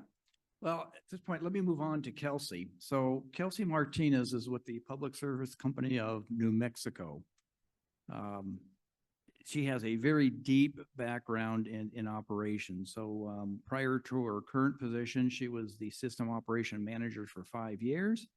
Before that, she was both a BA and a TOP system operator. She has an educational background in energy management and physics. And importantly, right now, she currently is the Director of Regional Markets and Transmission Strategy with a focus on the Western energy markets and RTO evolution. So, Kelsey, I'll start off with, obviously, I already had even a lot of discussion here on summer reliability. So, in general, and Scott had mentioned the emergency assistance. How does P&M plan for and use the assistance energy transfers? Hi, yes, thank you for having me. First of all, it's often that we get to talk to our peers, but it's not very often that we get to interact with those making decisions for our markets. So thank you for having me. Look forward to these interactions over the next couple of days. Yes, P&M also really appreciates the creative market design. I'll just go into a little bit of why we support it, and then I'll talk through how we build it into our operations on a weekly basis. So, P&M, we all understand that there's so many different balancing authority areas within the market footprint, and there's a whole lot of operating procedures that as soon as you hit some sort of emergency type condition or a resource tight situation, the procedures are almost always like, well, now it's just up to the BA. So, no longer is this a market operations program or problem. This is now just up to the BA. And coming from an operations perspective, that gets very difficult in real time. When you're used to doing things with the market, you do that 99% of the time. And then all of a sudden you're in an emergency condition and you have to deviate from your normal operating procedures and move to some sort of operating process that is completely unfamiliar to you. So for that reason, we really appreciate the addition of the emergency energy transition or transfer program. And we do, we evaluate that on a weekly basis. So for good reasons, it is not something you can opt in and out of on a daily basis or in real time. You have to have 5 business days notice to change your decision from the BA decides that on a 5-day forward notification period. So P&M has built in a process where each Monday morning we forecast and look at the next operating week. So we evaluate our weather, our unit outages, both planned and how the units are looking from a maintenance perspective, regional weather, market liquidity, a variety of factors, and we decide if we're going to opt in or out for that next 5-day period. And it really has, so we have taken advantage of it. There's only been, I think this summer there was 3 or 4 instances where we used it, and we don't know what would have happened if we hadn't. It's just, it allows you that peace of mind that you're not going to have to change your operating process in the midst of a kind of an energy crisis situation. And I really do think that more and more, we appreciate what's been done so far, but we would like to brainstorm even more creative situations that, don't just completely deviate from normal operating procedures and force the BA to take on compliance on their own in the midst of kind of emergency situations. So really appreciate the program and definitely supportive of it, even though it is expensive. It is great to hear both you and Scott talk about that, because I don't know if both of you recall that program was really pushed initially by NV Energy and was heavily debated whether that should be included. And it's really great to see that it's fruitful and it's making a difference. So, but along that lines, Kelsey, so, the market there is for energy efficiency. And now you've talked a lot about reliability. If you could go into the importance for you and for P&M of linking reliability and market operations in real time. Yeah, so along the lines of what I was just talking about, there's, I really wish we could move faster into RTO type operations, because it gets very challenging when your compliance footprint, which is at the BA level, is so different than your market footprint. And so during conditions and facing challenges like NERC requirements for balancing and operating criteria, all of those things can be at odds with the market at different periods of time. And it really would be much easier if we were all in one BA together and all had the same footprint. So just really appreciate any kind of designs in mind that evaluate BA consolidation, or in the meantime, look at market design changes that can really ease the BA compliance obligation and not separate it completely from market operations. So I don't know what that looks like completely, but like from a New Mexico perspective, a lot of our challenges come with all of the wind and variable energy resources in the market. And that might be something we tackle later on in the panel, but our challenges from the market design perspective really come from an inherent delay in the market solution, and the wind and solar can often move much faster than the market solutions can. That's not going to go away anytime soon before extremely technological changes in computer technology. But so for instance, PNM has to balance our ACE, which is fluctuating enormously in real time because of the wind and solar. And sometimes the market, we're having to balance the market delay with our ACE and take real-time actions. So it can be challenging. And I think that those are all things to keep in mind when we make market design changes, because those things are only going to get more and more prevalent in the future. That's perfect lead into my next question here. And if you could, and I know you can, if you describe what PNM is doing to manage dynamic renewable curtailments using market congestion tools. Yes, yeah, it is a great lead in, and we didn't even really practice that, so that's perfect. Yeah, so New Mexico, even though we're not on the forefront of most things, we're usually, kind of behind the curve on a lot of issues. But as far as renewables and the effect we're having on energy operations and market operations, we're really on the cutting edge here. That's because New Mexico has so much renewable potential, and that's coupled with a transmission system that was really built to serve a really relatively small load. So our transmission system is very weak. I usually describe it as like the second Three Little Pigs house, and the wind is just blowing us down all the time. But it's not as bad as the first Three Little Pigs house, but we're kind of up the second. We don't have a brick house. So the wind management has become a really huge issue for us. And it used to be manageable in real time just with phone calls and individual changes in our energy management system to each resource. So for instance, if we had to curtail resources pro rata or in a fair way, we would have to make a phone call to each resource or change their signal in our energy management system. That's really just become impossible because we have so many different projects on our system, and because the amount of renewable resources on our system has become so great that the curtailments are pretty much ongoing at some level. So when it used to be phone calls, we would tell everyone to reduce their output level. Then in 5 minutes, we were telling them to raise it back up again because a transmission constraint had been relieved. 5 minutes later, we're trying to make the same phone calls. It's really become impossible. And the only way we've figured out how to effectively manage it, and we still have a long way to go, which I can talk about some of the complications in a little bit, but is through the market tools available.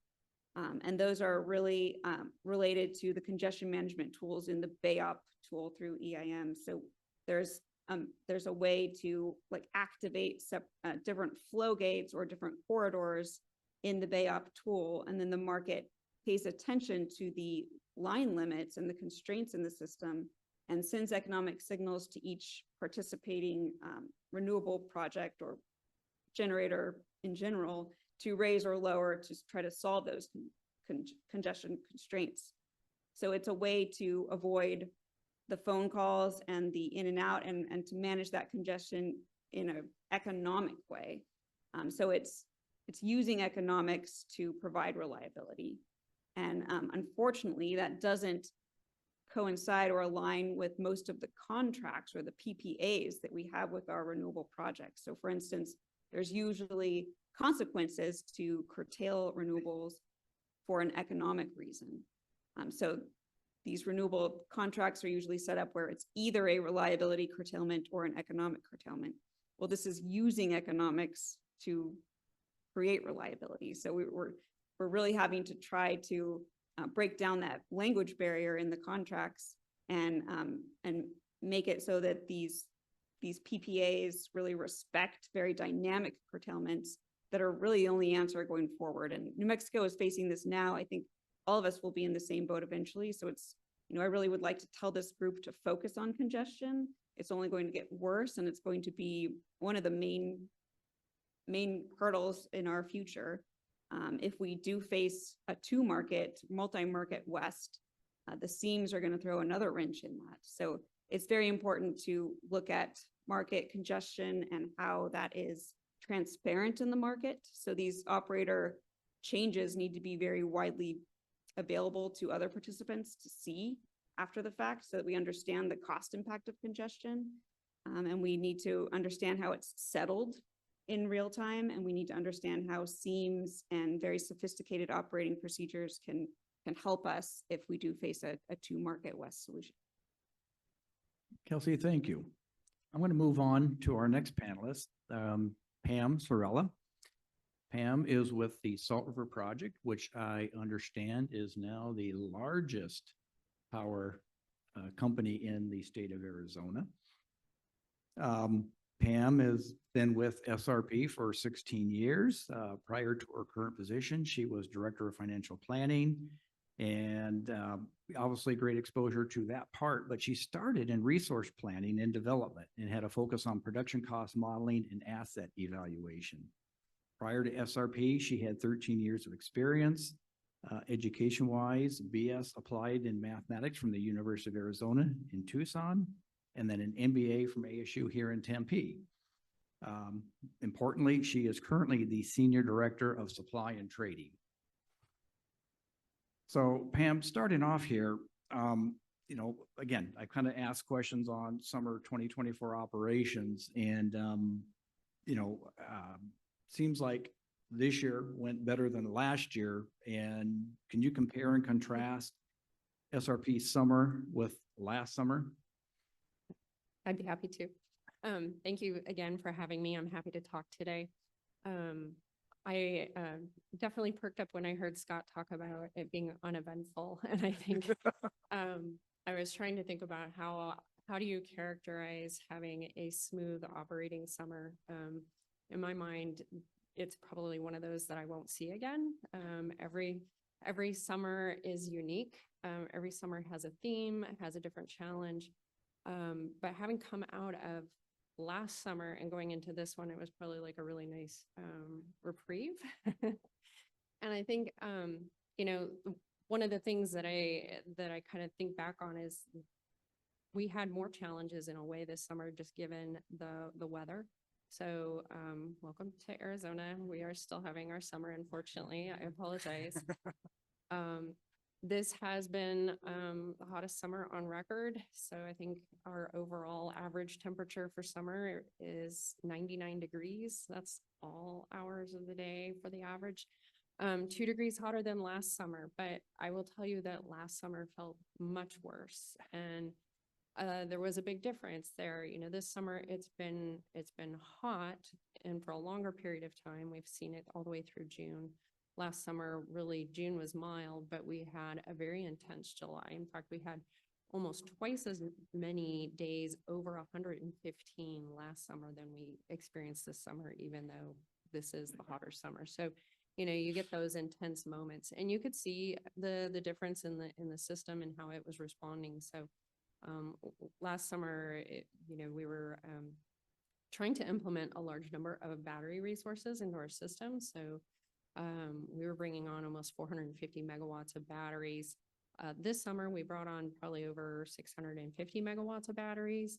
And it was a night and day difference. A lot of things were going much better. We had a lot of lessons learned from last summer, despite kind of doing that in the middle of hitting record peaks last summer. This summer, we again hit another record peak. So I anticipate that becoming more of the norm than the exception when you're looking at what your load is doing and how that growth is materializing in your system. But I think we had much more success in bringing on new resources this summer. We had learned a lot from trying to bring on a large portion of batteries and learning the operations of those. And Kelsey's talking a lot about learning about how to interact in the market with those. We experienced a lot of challenges through the development timelines and delays, as well as supply chain issues, that we had to kind of refactor some of our deployment strategies on hybrid resources where we had solar and batteries together, and the solar panels would be delayed, but we needed to get some capacity online. So had a lot of challenges there with operational issues. And really kind of focused in on that through the last year of how do we mitigate that going into this summer. We're going to only be adding more.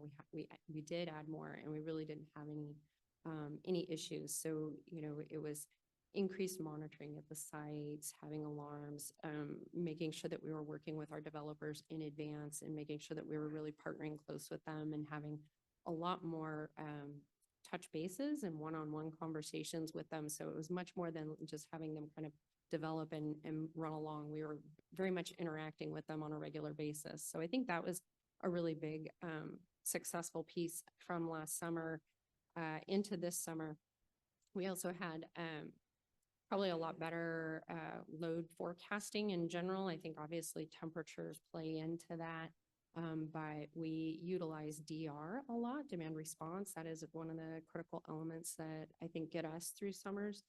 And having that kind of come through in the CAISO load forecast was extremely helpful this summer, is what we noticed. And we use that.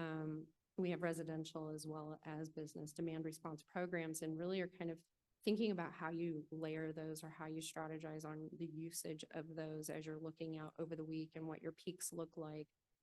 Is it going to be available on the weekend? Can you stack them?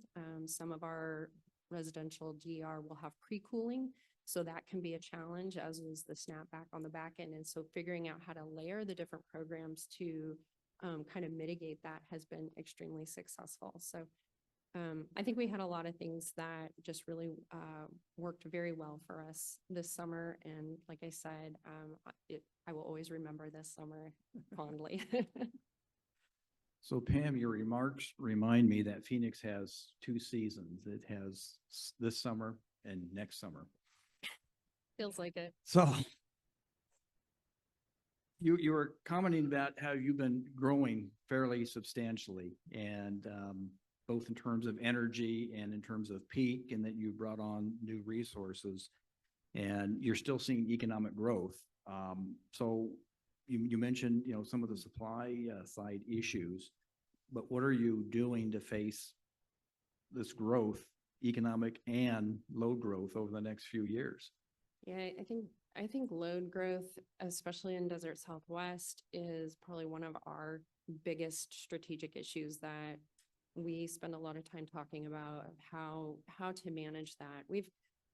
The Desert Southwest, we're kind of used to growth. I know that there's a lot of regions in the US where that is not the norm, but what used to just be normal growth in residential customers, we're seeing growth in large industrials. And that rate of growth can be a lot more kind of in spurts and in large amounts. And I think that is really probably the next biggest challenge that we face, and trying to think about how do you manage that, because I mentioned bringing on new resources is not easy. And in the past, when you had moderate growth, you could focus on one large resource or a couple of smaller resources, and you could kind of dedicate time. Putting on so many more resources, and I think we probably installed between probably around 1,700 megawatts of different resources into our system over the last year. That basically kind of divides a lot of people's attention. You have a lot of different people working on it. Is it a developer managed resource? Is it a self-build resource? And trying to have some standardization and consistency in bringing those on helps. But also understanding, how do you forecast that growth? I think we've got probably 3 times the national rate of population growth in Arizona. So it's like 1.5%, I think, per year. It's pretty staggering. And then obviously on top of that is the data center load. And I know that is a big issue. Trying to understand that, and you're trying to balance what your customers believe is going to be their growth rate and their ramp up versus what you're actually seeing. And we recognize that that's really, really hard to predict on both sides, either for us to predict it or for them to predict. And so it's really trying to find that balance and that communication. So I see that as being probably one of our largest issues to balance, is that as those chunks of growth that you see with the amount of resources that you need to bring on to meet that load. So Pam, you noted you brought on a lot of solar and battery. And now you've got this economic growth, you got the low growth, you're forecasting it. What are your basic resource plans? What resources do you plan on bringing on to meet this ongoing growth? So I think one of the biggest success things that we saw probably over the last 2 years, we brought on about 1,100 megawatts of battery resources. We started at 35, so that's a huge change in our system. And just for perspective, we obviously our load is different than everybody else's load. When we figured out that that's probably about the same as saying 7,000 megawatts in the CAISO system. So it's not insignificant. And I think that batteries paired with solar resources are going to be very critical to bring on into our system. We do balance that with flexible natural gas to serve some of that reliability backbone that we need. And then one of the other things that I mentioned is demand response and trying to be very strategic about how you interlace all of those resources into your plan so that obviously you're ensuring reliability. We have we feel a lot of stress in being able to serve reliability in the summer as you can feel the heat. Nobody wants their air conditioner to go out during this time of the year, so it becomes mission critical. Okay, Pam, thank you. And I'm going to move on now to Chris. Chris Jimenez is with the Arizona G&T Cooperatives. Chris has 15 years in the energy industry. He's got 3 years with Arizona G&T, but he has more than 10 years prior experience in energy management and resource planning. Before joining Arizona G&T, he was with ACES Power Marketing. And what's, I think, really interesting to note that he pretty much covered the whole gamut. He was hourly trader, portfolio director, manager of operations, and executive director of portfolio management. I think the other really important thing here on his background is he oversaw the implementation of the WEM. So he currently is the director of energy services and project development. And so Chris, starting off, you've heard your 3 panelists here. You probably likely have some different challenges and needs than maybe they've described. So are there any unique tools or processes that you use and how you have been managing the issues? Yeah, no, certainly. And thank you for the opportunity to speak today with the rest of the panelists here. So for those that aren't familiar with Arizona G&T, despite our name, we actually have members in load in Nevada. We have members in load in California, and we have members in load in New Mexico as well. And so we're spread out across 9 different balancing authorities. The majority of our load is in the WAPA DSW balancing authority. We represent about 70% of the WAPA DSW load. So we have definitely a little bit of different challenges than other folks. And, I hear folks talk about the seams issue, and I definitely agree that that's going to be an issue down the road.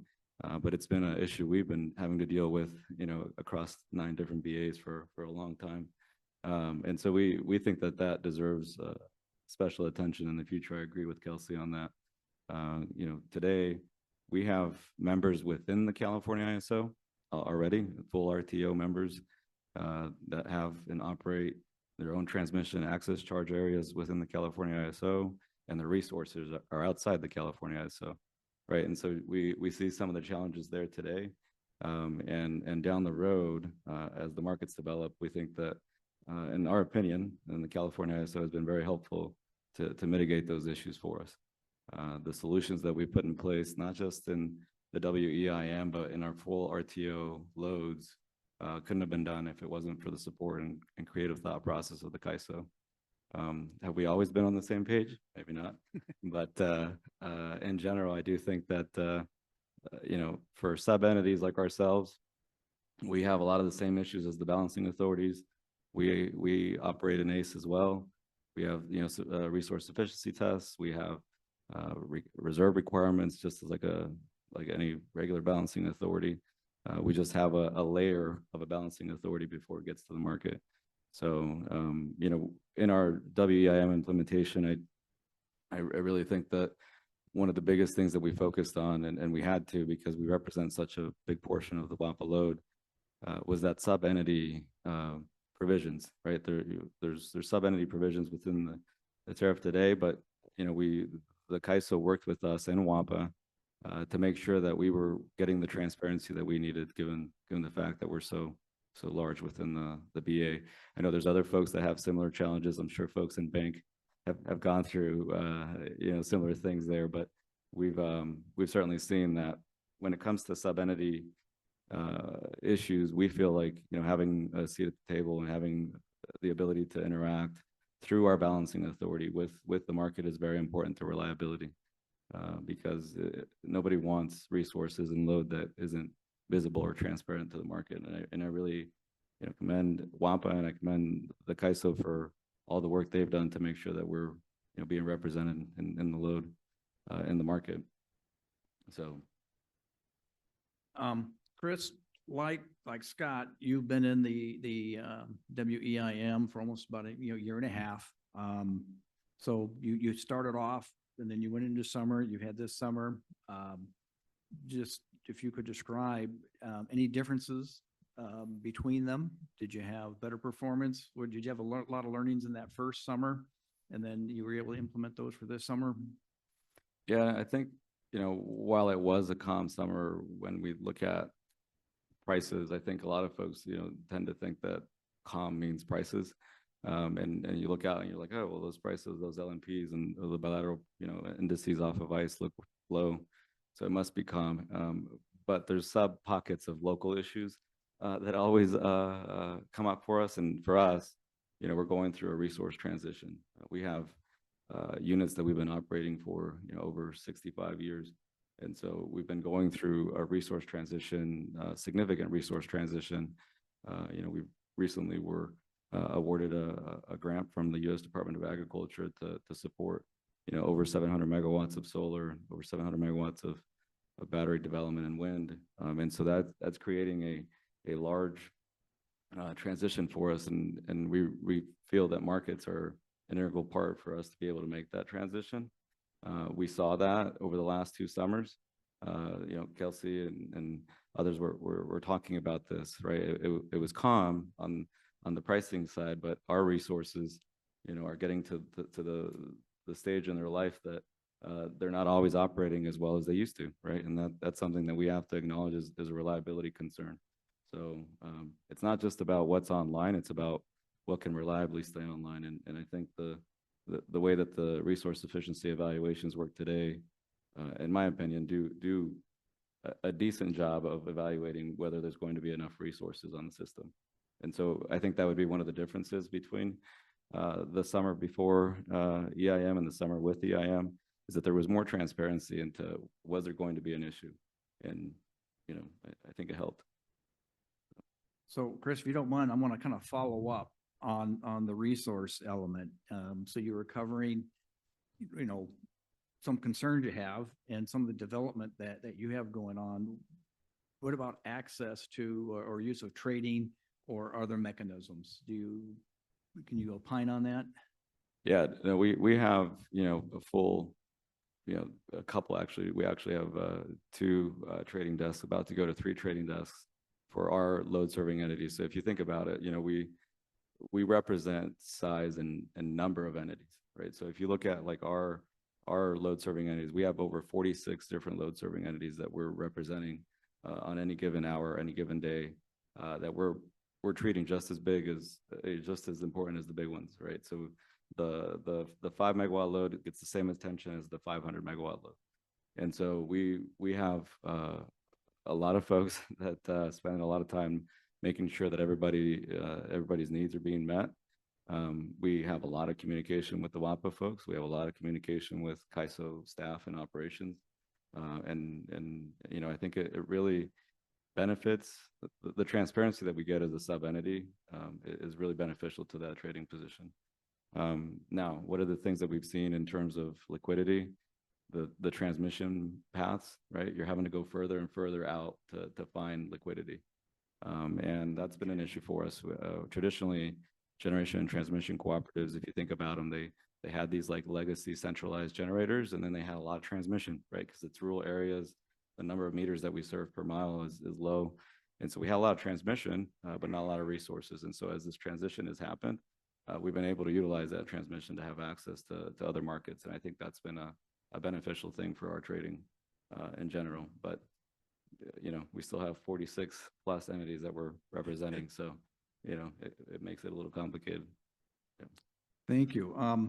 So I'm going to kind of open this up to all 4 of you, and you described some different issues and challenges. You have unique perspectives based on where you're located, what you're doing, and how you're doing it. You're all relying on the WEIM. And I know you're all engaged with the initiative process at the ISO and in the regional issues forum. But in, you know, if you could, or if you have a particular interest, you know, what's the value you see in any possible future market designs? And Scott, I'll kind of start with you. It was interesting to me listening to my fellow panelists that all of us feels like represents a little snapshot of the future that many other balancing authorities will need to deal with. And I think the market in general will need to deal with. When Kelsey talked about transmission congestion, Pam talked about huge amounts of load growth, battery growth on the system. And then when Chris was talking about seams, that obviously big deal with future market design. In Avangrid's view, or at least the specific issue that we're dealing with that we think will be a bit of a postcard into what could happen in the future, is just high penetrations of intermittent renewable resources. As I've mentioned, we have about 80% intermittent resources in our balancing authority, and a lot of the balancing authorities in the West are looking to do something similar. So if you have very high penetration of intermittent resources, how do you manage that? And one of the ways that we think is great to manage that, and we are a poster child for how you do it, is you have diverse resources throughout your neighbors, their balancing authorities, and you have as big of a pool as possible in order to utilize those resources. That's really important to us. It's worked for us. The amount of curtailment that we've been able to reduce by joining the EIM is a very large amount. I can't quantify it. My brain doesn't apparently work that way right now. But I think that a lot of balancing authorities will feel the same thing. We also think certainly about day-ahead markets. We're in a unique situation. Again, gen-only balancing authority that has limited geographic reach based upon where we are. We think day-ahead markets absolutely have value and can add to the overall benefits and the overall ability to integrate this large amount of renewables. We don't have a position right now on specifically the type of market design, the type of actual construct that we think will be best. We have a very open mind in that regard, but just suffice it to say that we have unique challenges and issues We've been talking to the California ISO, we've been talking to Bonneville, we've been talking to a lot of our neighboring balancing authorities in the Pacific Northwest with transmission, and then trying to connect to other entities to figure out how will we do this, either in a one market design, two market design, can it be managed? We think it can, but certainly the big takeaway for us is big market, diverse resources. That'll be really critical for future design. Okay, so thank you. Kelsey, I think you kind of gave us a foreshadowing on this issue, but go ahead.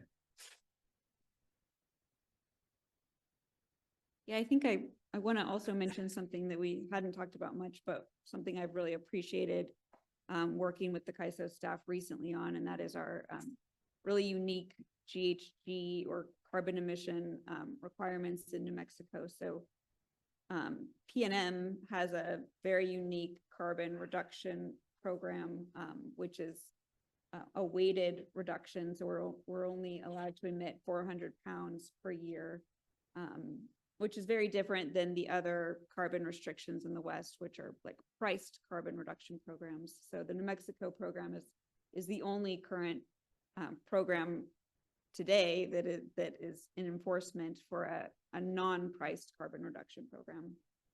And because of that, you know, it's pretty unrealistic to expect the market to just naturally work with your program, because we're the only participants that are facing that challenge.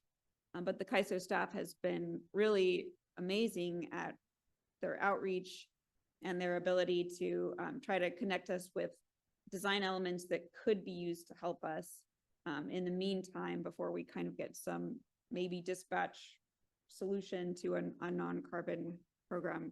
So basically, when you bid in your gas resources to the EIM, you're giving up some sort of element of control. And it is hard to build into the market design some sort of non-economic constraint to not allow the market to dispatch your units over that 400 pound limit. So the CAISO staff has directed us to investigate this use limited resource status, which we are using right now, and it's helping us a lot in meeting that requirement. So really appreciate the CAISO staff's outreach for that. And then kind of back to the transmission congestion piece, you know, I couldn't agree more with Scott. You know, the intermittent resources is really where we need to get creative. I also do think that given the potential multi-market operations that we may face in the future, it's going to be very important to pay attention to the transmission customer rights through non-CAISO market states that could be limited or could be, could be biased towards one market or another because they're all subject to individual transmission provider OATs. So that's definitely something that we'll watch out for, and that we really think the market should, the market operator as a commenting or influencing body, or also just through market design, should really pay attention to how transmission customer rights are respected through all time horizons in market operations. So we look forward to working with CAISO on that subject. Thank you. Pam, any comment? I think we've been a member of EIM, I think, since 2020, and have definitely realized the value that we gain from participating in markets. And we are definitely of the mindset that markets are beneficial, especially when it comes to lowering costs for a lot of our customers. Obviously, we want to keep an open mind about what those markets look like in the West, and are very supportive of all the options and areas that are being explored. But I think no matter what, we all are in the West, and I think we all have to figure out ways to be working together and to make sure that those market solutions do kind of help with any of the seams issues that have come up. Because I think that's something that obviously even in other places are issues, or even issues today that obviously are very solvable. So I think from an overall perspective, we are definitely looking forward to the further development of markets and likely even beyond that. I think Kelsey talked about RTOs, so. Okay, I've heard two of you say that. Chris? Yeah, thank you. I think, as we look forward and we have experience, like I said, we have folks in the full California ISO that have been operating there since the RTO inception. And we have folks, we had the first out-of-state utility join the full CAISO, not the EIM. It was the full CAISO back in 2011. Valley Electric Association is one of our members. And so we've gone through a number of implementations. We're actually, going through a light implementation right now of one load in particular in SPP Weiss. So, we kind of have a lot of the flavors, and then we have no markets too, right? We have loads that aren't in a market at all. And so one of the things that we've seen specifically for us is that, and rightfully so, when the conversations are had about reliability and design, they're at the BA level, and we think that is appropriate given all of the parameters that are out there from compliance and everything that needs to go on in terms of standards. But one thing that we see in the market design that is important for us in particular is being sub-entities is that cost neutrality, right? So just because you have a load that is in one balancing authority that makes a different decision than a different balancing authority, but you might have a resource in a different balancing authority. So that's an issue that we think, as markets evolve, it can be considered maybe a sub issue of a seams issue, but really cost neutrality, right? So if I'm a load and just in general, balancing authority 1, but I have my generator in balancing authority 2, and those two balancing authorities decide to join different markets, right? How, myself as a sub entity, how do I ensure I have cost neutrality between my resources and my load? Right. And so that's an issue that I think as the markets expand, we're supportive of all of the conversations that are going on out there, but we do think that that is a key item for us. And, to the credit of folks, on the panel here and folks at the CAISO, I think the conversations have been very welcomed and folks have been really flexible about that specific issue. We've had a lot of conversations with CAISO staff and personnel about this specific item, and I think it's been, very, very productive. I think the other thing, and it's somewhat of a related issue, is transmission constraints. We think that as the markets evolve, the shift is going to go from let me go ahead and assess my flex efficiency, my resource efficiency. Let me assess my resource adequacy and the characteristics of my GRDT in the system to what is my actual transfer capability and who has rights to those transfer capabilities on the transmission. And we think that the modeling of transmission constraints and transmission planning needs to have an extra emphasis. We believe that transmission planning should really be at the core of any market expansion.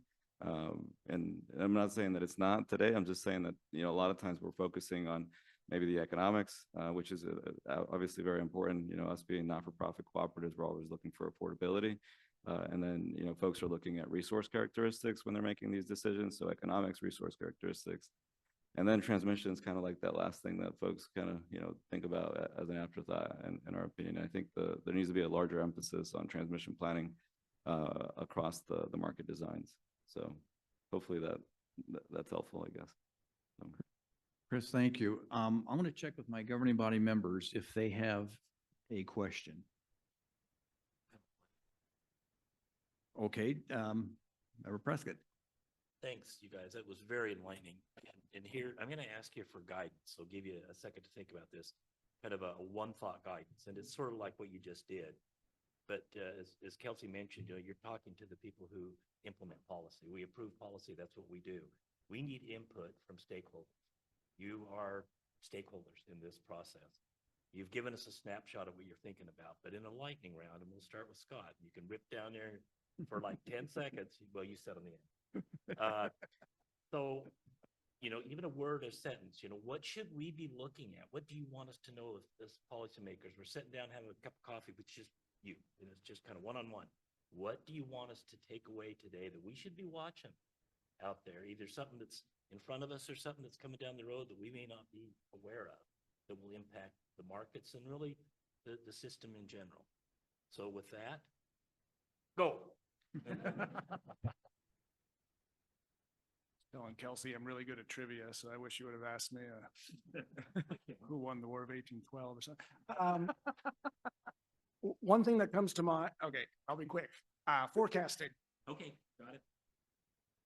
Forecasting not only of, well, it's up to individual BAs, but also knowing what our neighboring BAs are doing too, because it impacts diversity benefits and the necessary flex ramp and reliability reserves. Was that lightning enough? Probably not. All right. Or I'm going to sound like a broken record, but congestion, it's going to be more and more of a problem, and we should focus on it. And related to that, just being very supportive of anything that's going to help us with regional transmission planning before we get into RTO situations. So plug for West Tech. You know, we need to be focused on activities that can point us to regional solutions before we have an RTO. I would probably just say continued focus on stakeholder engagement and making sure that all the entities are being heard and issues are being contemplated from no matter what size of those entities. I think that open discussion is very important.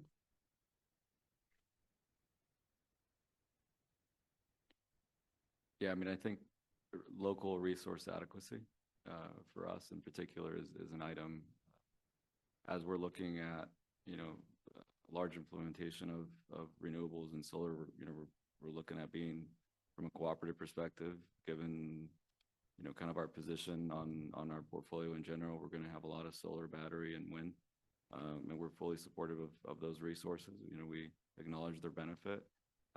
You know, we have hydro as well, given the fact that we have a lot of electrical districts in our membership. But local resource adequacy should play a role in the design as well, or the flexibility for local resource adequacy. We think that not all loads are designed the same.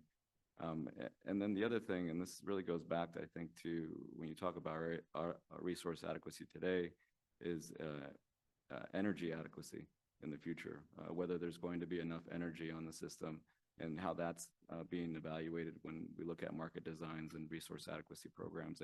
I think there's been a large emphasis for many years on RA, and it's capacity focused and it's, you know, flexible focused. So we went from, you know, the standard resource adequacy products in California that were kind of covering capacity. Then we went to the attributes of that resource adequacy down to flex, you know, RA, and then now we're going to the resource efficiencies and flex efficiencies, energy, right? And so energy sufficiency down the road is an item that we think that as the transition happens, which we fully support, is something that needs to be considered in market design.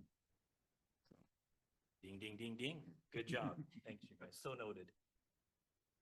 Thank you, John. Anyone else? Okay. So we don't have time for more questions, but so what I'm going to do is give a homework assignment. And after the meeting today, we have a gathering, and I'd like you to think and maybe talk about, could you improve your market performance and your energy management with more transmission? And if the general answer is well, yeah, is it really more in the local, regional, or interregional? And besides, yes, everything. But think about what maybe that focus should be. And Chris, it goes right back into how do you get that into the planning, and what type of planning do you do, and how do you get that focus? So with that, I think this panel really did a great job in contributing to our insights and education and understanding.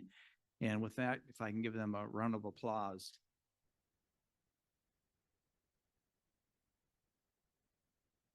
So thank you.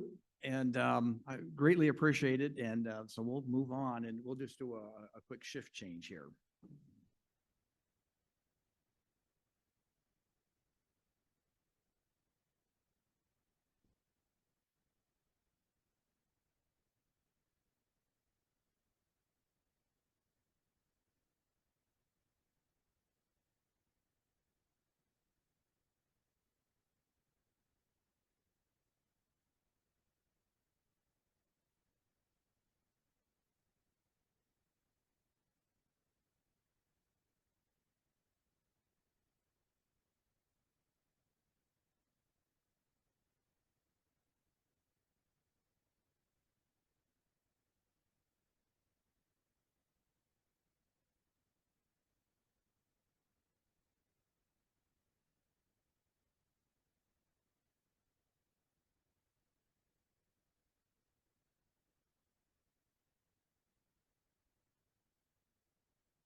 One moment, I'm just trying to figure out where I lost people.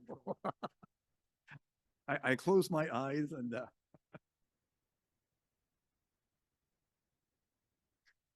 yeah, so pardon everyone. We were just making an immediate change, but I want to wait till Andy and Anita get back.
Hey, what? And are you ready? So. There he is. Okay. So our next agenda item is item 9, and this is our briefing policy initiatives in the planning calendar. And the introduction will be done by Anna McKenna, who is the Vice President of Market Design and Analysis. So Anna? Chair Consioka. Sorry, that was loud. Well, I have the pleasure of introducing Becky Robinson, our Director of Market Policy and Development, and she will be walking you through a number of ongoing initiatives and reporting on some, interesting and important activities that's been going on since the last time we spoke. And then, of course, she'll provide you also with a little bit of overview of upcoming activities and timelines. And so with that, I will ask Becky to provide us the briefing. Right. Thank you, Anna. It's a hard panel to follow, so I will do my best. But good afternoon, Chair Consioka, Vice Chair Wagner, and members of the governing body. Happy to be here today to provide an update on our policy initiatives. So first up on our extended day-ahead market and day-ahead market enhancements item, I wanted to give the update that in July, we held the first of our day-ahead market enhancements implementation stakeholder working groups to sort of set expectations for that process going forward, to provide a testing timeline, testing approach, and again, set expectations on communications and engagement with stakeholders. And this was a bit of a precursor to our commitment that you will recall to hold implementation working groups to test and refine certain tunable parameters related to the new imbalanced reserve product, really kind of refining that product and letting stakeholders and market participants see a little bit as to how that would kick in. If we can go to the next slide, we've got here a timeline where you can kind of see that work, how we're setting ourselves up for that work in Q2 through Q4 of 2025 and leading up into 2026. Based on the stakeholder input we got so far at that meeting in July and comments subsequently, we heard that there's a desire to have some additional stakeholder engagement earlier and prior to 2026. And we are considering that and thinking actively about how to do that, how to achieve that with the various kind of pieces of putting the puzzle together. We have to wait for the code to really be able to kind of test the things and co-optimize the things. So there's some things we need to sequence there, but actively working on that, and glad that we had that sort of initial conversation to get those started. If we go to the next slide. Thank you. Oh, yeah, feel free to ask questions as we go. So Becky, in terms of the stakeholder comments received, was there one or two like substantive comments that are going to change what you were thinking about doing? Or, I'm always a little bit worried when we're going to do something, stakeholders have commented, we're going to do something, and it's not clear like kind of what direction we're going when we're having these briefings. So was there one or two things out of the stakeholder comments that were like very crystal clear? So that's a fair question. I think so this initial meeting was really just kind of laying out the plan, if you will. And part of that plan is the timeline. I think the comments that did come through crystal clear were kind of wanting to have a more kind of, I feel like I'm repeating myself and I'm not trying to, but kind of wanting to see more earlier. And so I do feel like that is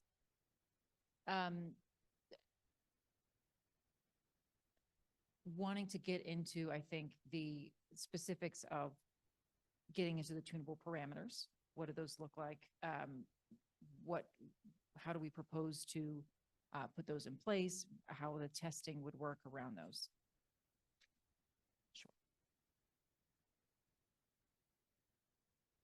All right.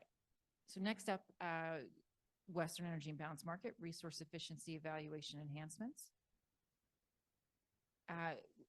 So as of July, again, the implementation of our last round of resource efficiency evaluation enhancements is now fully implemented. And that was to align the market e-tags to the market results to better enable us to identify lower priority exports in the event that we needed to do post-market curtailments. That was fully implemented in July of this year. And that was really helpful in removing a source of uncertainty that we had faced in prior summers. Also in July, notably, it was a pretty hot month, although you just heard from several stakeholders saying it was uneventful, which is a good characterization of the summer, but it was quite hot in July. And as alluded to there, we did see 10 BAs opt in to assistance energy transfer. And there was, with those 10 BAs, that does represent a majority of the load served by the energy imbalance market. So that was a good data point there in terms of seeing how that functionality is being used, and I appreciate the comments today from the panel in terms of how that affects their business. So thanks, Rob, for organizing that and asking great questions.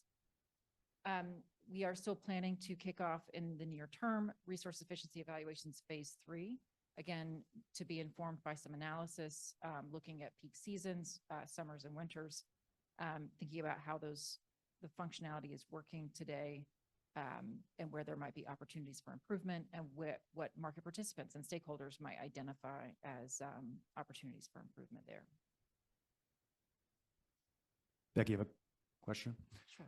So one thing we're reminded of on the last panel from Scott Olson with Avangrid is that the current assistance energy transfer program ends at the end of 2025. Do you have thoughts kind of on the calendar of how that's going to play out with sort of phase 3 and that existing sunset? Great question. Yes. So I think it's an item that we need to tackle in terms of having a plan for what happens after that sunset date. And I think, to me, the question is, do we want to kind of extend the product as it is? With the benefit of seeing how it's worked, with the benefit of seeing that it's something that has not been, I'll say, overused, if that's a fair characterization? Or are there enhancements to that product that folks are interested in that we can sort of identify and have a plan to get those in place by that sunset date? Or, considering whether any such enhancements would take longer, right? In which case having an interim plan in terms of laying that out.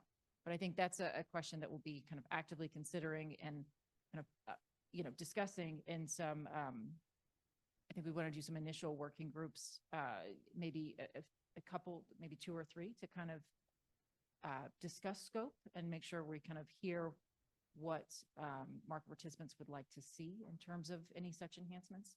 So I think that'll be sort of on the top of the list for knowing that we need to have a plan for what's going to happen when we reach that sunset date as we approach it.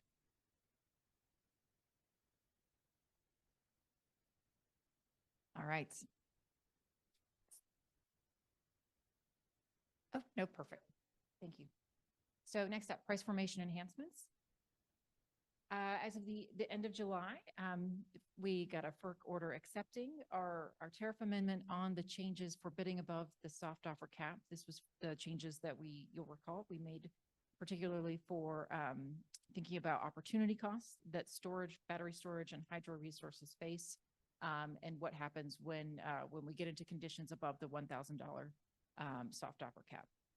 So FERC approved our filing, which we were very pleased to see. We implemented the functionality on August 1 as planned. And, while we made those changes that positioned us well for the summer in terms of, not knowing what August was going to bring, we never actually saw conditions that needed those changes. We never saw those conditions kind of kick in, which is, again, it goes to the uneventful summer. That's good news. But we were still very pleased to, get the changes in place so that we would be prepared if we did get into those conditions. Yeah. So this is one where I want to highlight again, and we've done it a couple of different times. This is one that came up through the stakeholders. The ISO reacted very quickly to a very positive outcome. Where initially it was like the ISO was kind of like, we're not sure, and you guys took it forward, and here we are in a much better place. So, kudos to the stakeholders and kudos to the ISO staff in working together to get this moved. Thank you, Member Decker. I appreciate those comments, and I do think it was a really good example. I agree of kind of having a good opportunity to work with stakeholders and demonstrate that and get something across the finish line. So appreciate that. So on a related item, but sort of standalone item related to the maximum import bid price, that this came up in some comments as we were doing the bidding above the soft offer cap item. There were some changes that we identified, again, in collaboration with stakeholders, to the shaping factors on how we decompose those 16-hour peak or 16-hour block prices into hourly values. We had a stakeholder meeting where we kind of laid out the plan for how to revise those shaping factors, and we will be implementing those changes in Q4, I believe in November of this year. So just wanted to close the loop on that item as well. And then still on price formation enhancements, but on other topics, we recently, earlier this month, released a discussion paper on our next steps on scarcity pricing, VA level market power mitigation, and fast start pricing. And these are topics that we have been discussing in the working groups since actually last year. And then the bidding of the soft offer cap item sort of came up, and we focused more on that in this set of this stakeholder initiative. But we do still kind of have these 3 big topics that we want to tackle with stakeholders, and we are going to be having a stakeholder meeting actually next week to discuss that paper. And we'll be beginning working groups on these topics for the purpose of kind of getting to a straw proposal. We'll be beginning those working groups in October. And we're really trying to design them to collaborate with stakeholders in terms of coming up with what's that starting line of the straw proposal, rather than just sort of saying, creating a starting line from the ISO's perspective and having stakeholders react to it. We want to do that more collaboratively, more transparently, and get more stakeholder ideas to feeding into, again, that starting line of what a policy proposal on scarcity pricing and BA level market power mitigation should look like. As you'll see in the paper, we are proposing to continue to advance all three of those topics, but we really want to pair the first two, again, scarcity pricing and BA level market power mitigation, because we think it's a nice package. It's sort of, it's a push and pull of, upward and downward pressure on prices and for what reasons. But we want to, continue moving the conversation forward on fast start pricing as well, but on a little bit of a different timeline. So this is an advertisement for that paper and for those upcoming stakeholder meetings and working groups where we do really want to, hear from stakeholders and get input. And I should also say, we're working on a more detailed calendar of when we would propose to tackle certain topics in those working groups to give more heads up and more of a kind of global look at what all will be discussed and when, so that we can, so folks will have more lead time if they have ideas about any particular topic. And, in terms of having the time to work with their companies and other stakeholders in terms of coming up with what they would like to bring to those conversations. So next, yeah. Becky, I have a question. This is on the soft offer cap piece of it. So during the stakeholder process, there was a lot of speculation about kind of different sorts of market things that could happen and under the circumstances in which the $1,000 is exceeded. What kind of, and you did provide an update and you said what hasn't been, those conditions didn't come into play yet, but what kind of reporting will there be in the future, or what existing reports will people kind of, stakeholders be able to see kind of when were these conditions met and what kind of market outcomes resulted? That's a great question. My colleague actually included some of this reporting out in the recent Market Planning and Performance Forum.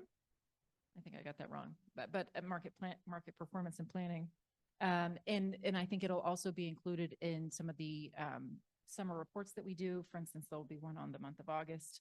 And since we implemented this August 1, I think we plan to cover that in the report. There's not a whole lot to say because the conditions didn't get there, but in terms of those both being venues for that information to be shared transparently and for folks to be able to find those reports, I would advertise both of those. All right. Next slide. Perfect. So next up, we've got our greenhouse gas coordination working group.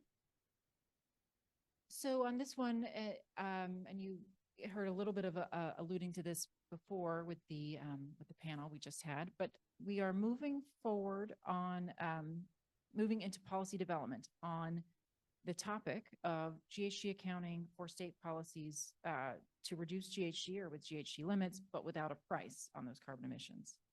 So we are working with stakeholders. I think just had a meeting earlier this week, or recently there was some trade press covering that.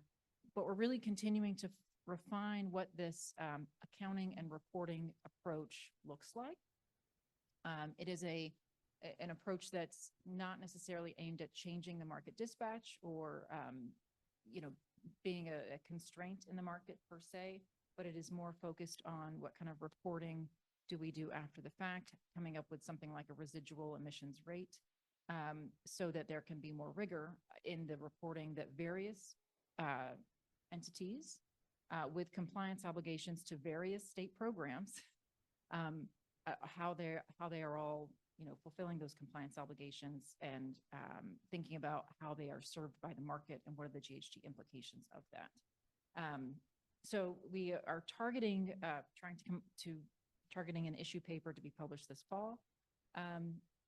But I would say we are still, really trying to work with stakeholders to refine what that reporting looks like and what the needs of our stakeholders are and what that needs to take into account.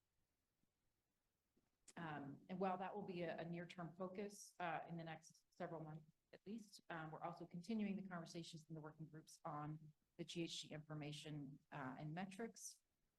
We've started publishing the average GHG emissions rate.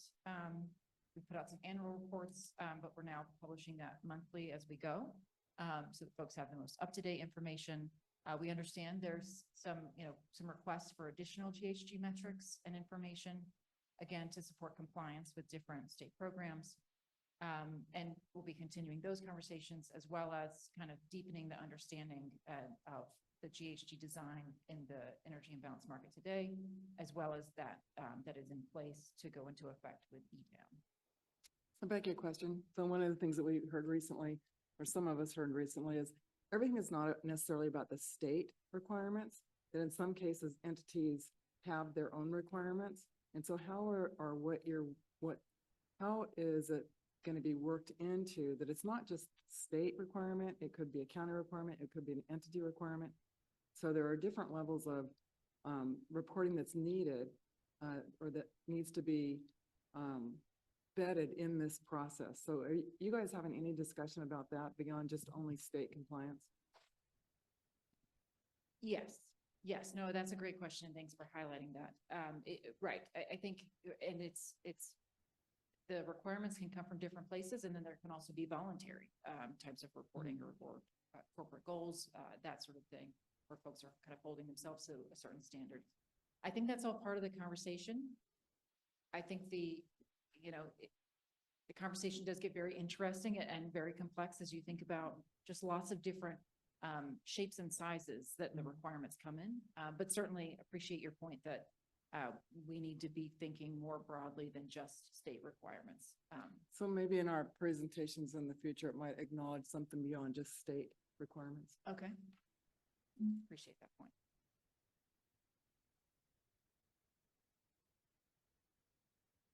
All right, next slide, please. Thank you. So next up on our gas resource management working groups, I think you all are familiar with the issues that this working group is taking on, but just to hit those quickly, thinking about how do we provide more certainty for fuel procurement, especially as it relates to interacting in a day-ahead market in the future for our regional market participants, thinking about the gas market inputs that are used for our electric market operations and whether kind of the standards that we have in place today are good capture of conditions that apply throughout the broad region. And the process for, doing resource specific cost adjustments as needed, which impacts the, when resources are mitigated and they have their costs capped in that way, or can have their costs capped in that way. I'm wanting to make sure that they're not capped below their cost, right? Wanting to have a good process where that can be facilitated as needed. So the working groups have had lots of discussions on these topics. We are working intently on a discussion paper, we put out a discussion paper in May.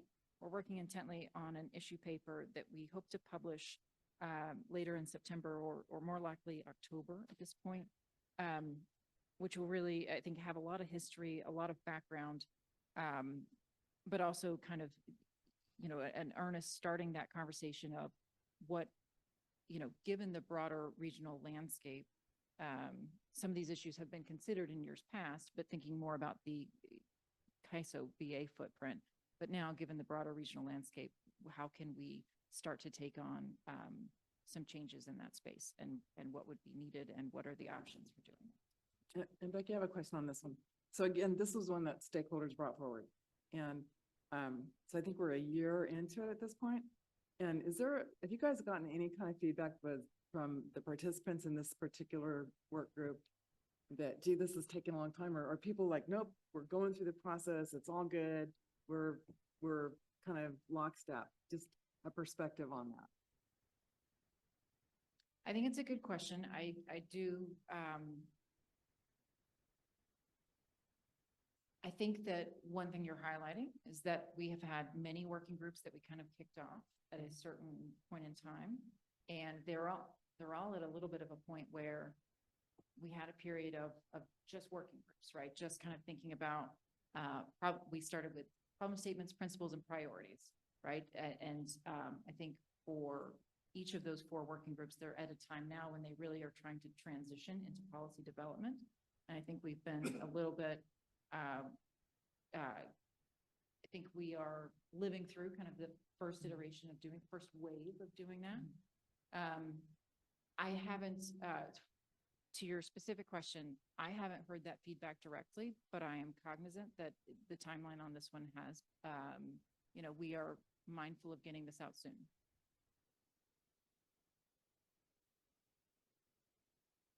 This is Anna. Perhaps I could add a little bit of content in this one too. This is one where, as you said, stakeholders did push forward. And I do think during the discussions at some point when we're thinking about problem statements and scoping, some of the stuff seemed to be, easy to do or low hanging fruit that we can jump into right away. And there still was some eagerness to get going into the design effort. But there were also a lot of questions that needed to be, still explored. And so that's why we responded back to that. We said, okay, we get it. We need to start thinking about solutions in some of these areas.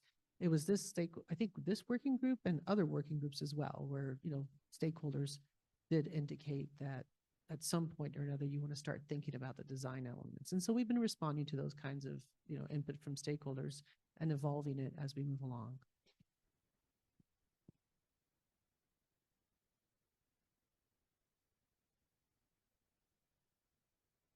Next slide, please.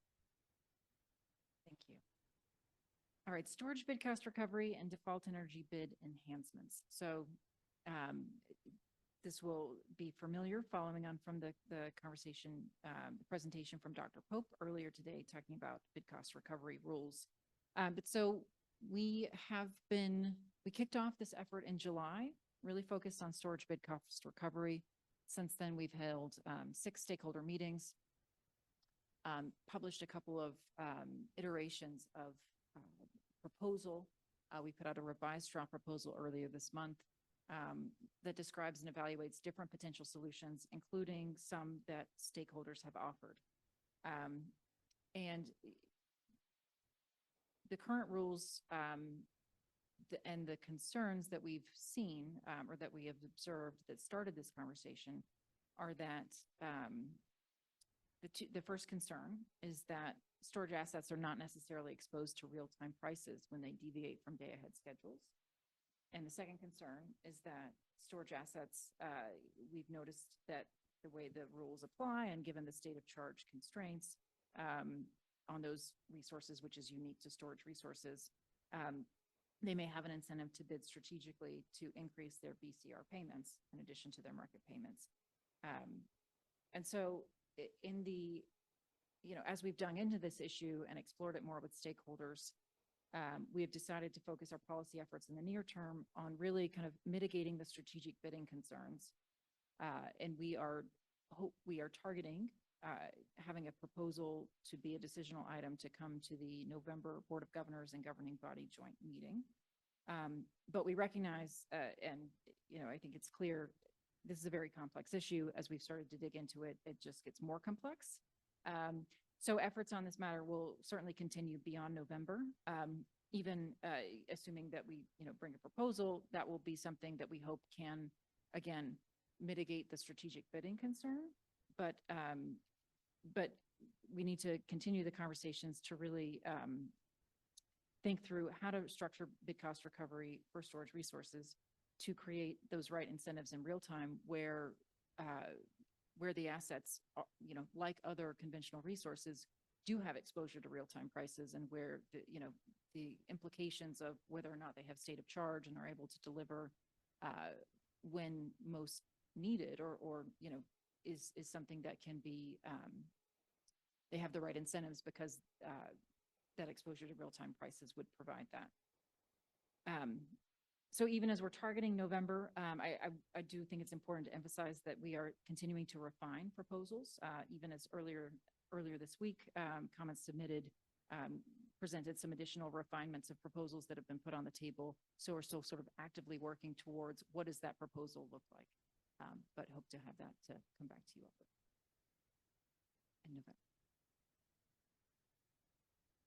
We can go to the next slide.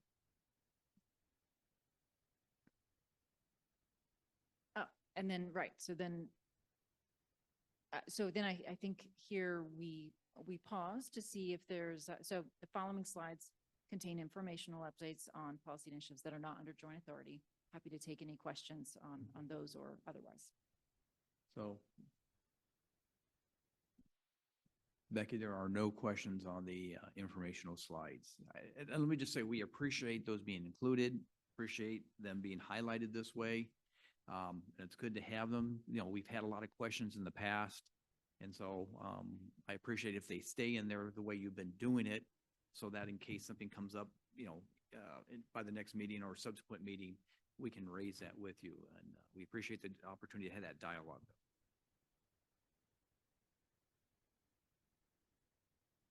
All right, then I think that's it. Thank you. So yes, here we have our graphic showing the various policy initiatives and the phase that they're at. This is over 2 slides to show the full list of initiatives. But again, if there's any questions, happy to take those.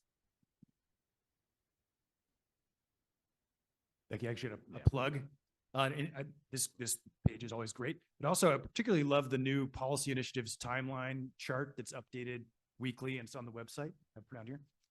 It's just a very nice detailed. It's nice to know that's available weekly, so I can always go there to find a current copy, and not just going back to the last governing body meeting to find what might be a stale copy. So I wanted to put in a plug for this new report.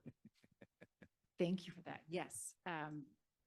Joanne's team has been spearheading that, and it's a great document. And we're actually planning to transition from using this graphic that you see on the slide to just referring to that on the website, which is, as you say, updated weekly. So thank you for the thought. All right. Thank you. And if there's no other questions from the governing body, Becky, stay tuned. Let's see if there are any public comments. And again, I'm looking, I don't think there are any in the room.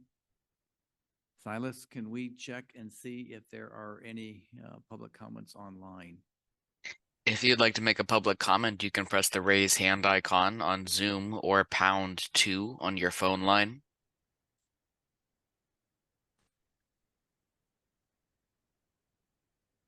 There are no comments online at this time. Silas, thank you very much. Next agenda item is 10. This is the informational reports. Those are ones that are provided in advance. And I want to see if the governing body has any questions or clarifications on them. Yeah, staff, just so if you didn't hear Member Prescott's, comment is they are appreciated, and it's good to go through them. And I know that some of the members may inquire in advance. So thank you on those. Again, any other items on 11, which is the future agenda items? Yeah, I know we've got a pretty good roadmap on these. So none. And so with that, and I see no other issues before us, we will adjourn the meeting, and thank you. For those of you who are in the room, we are going to stay here, or you don't have to stay here. But we're going to stay here, and we're going to have an engagement opportunity just for discussion. Now, we usually don't get that. And since you've taken the time to be here, we want to make certain that we can talk. So thank you, everyone, and good day.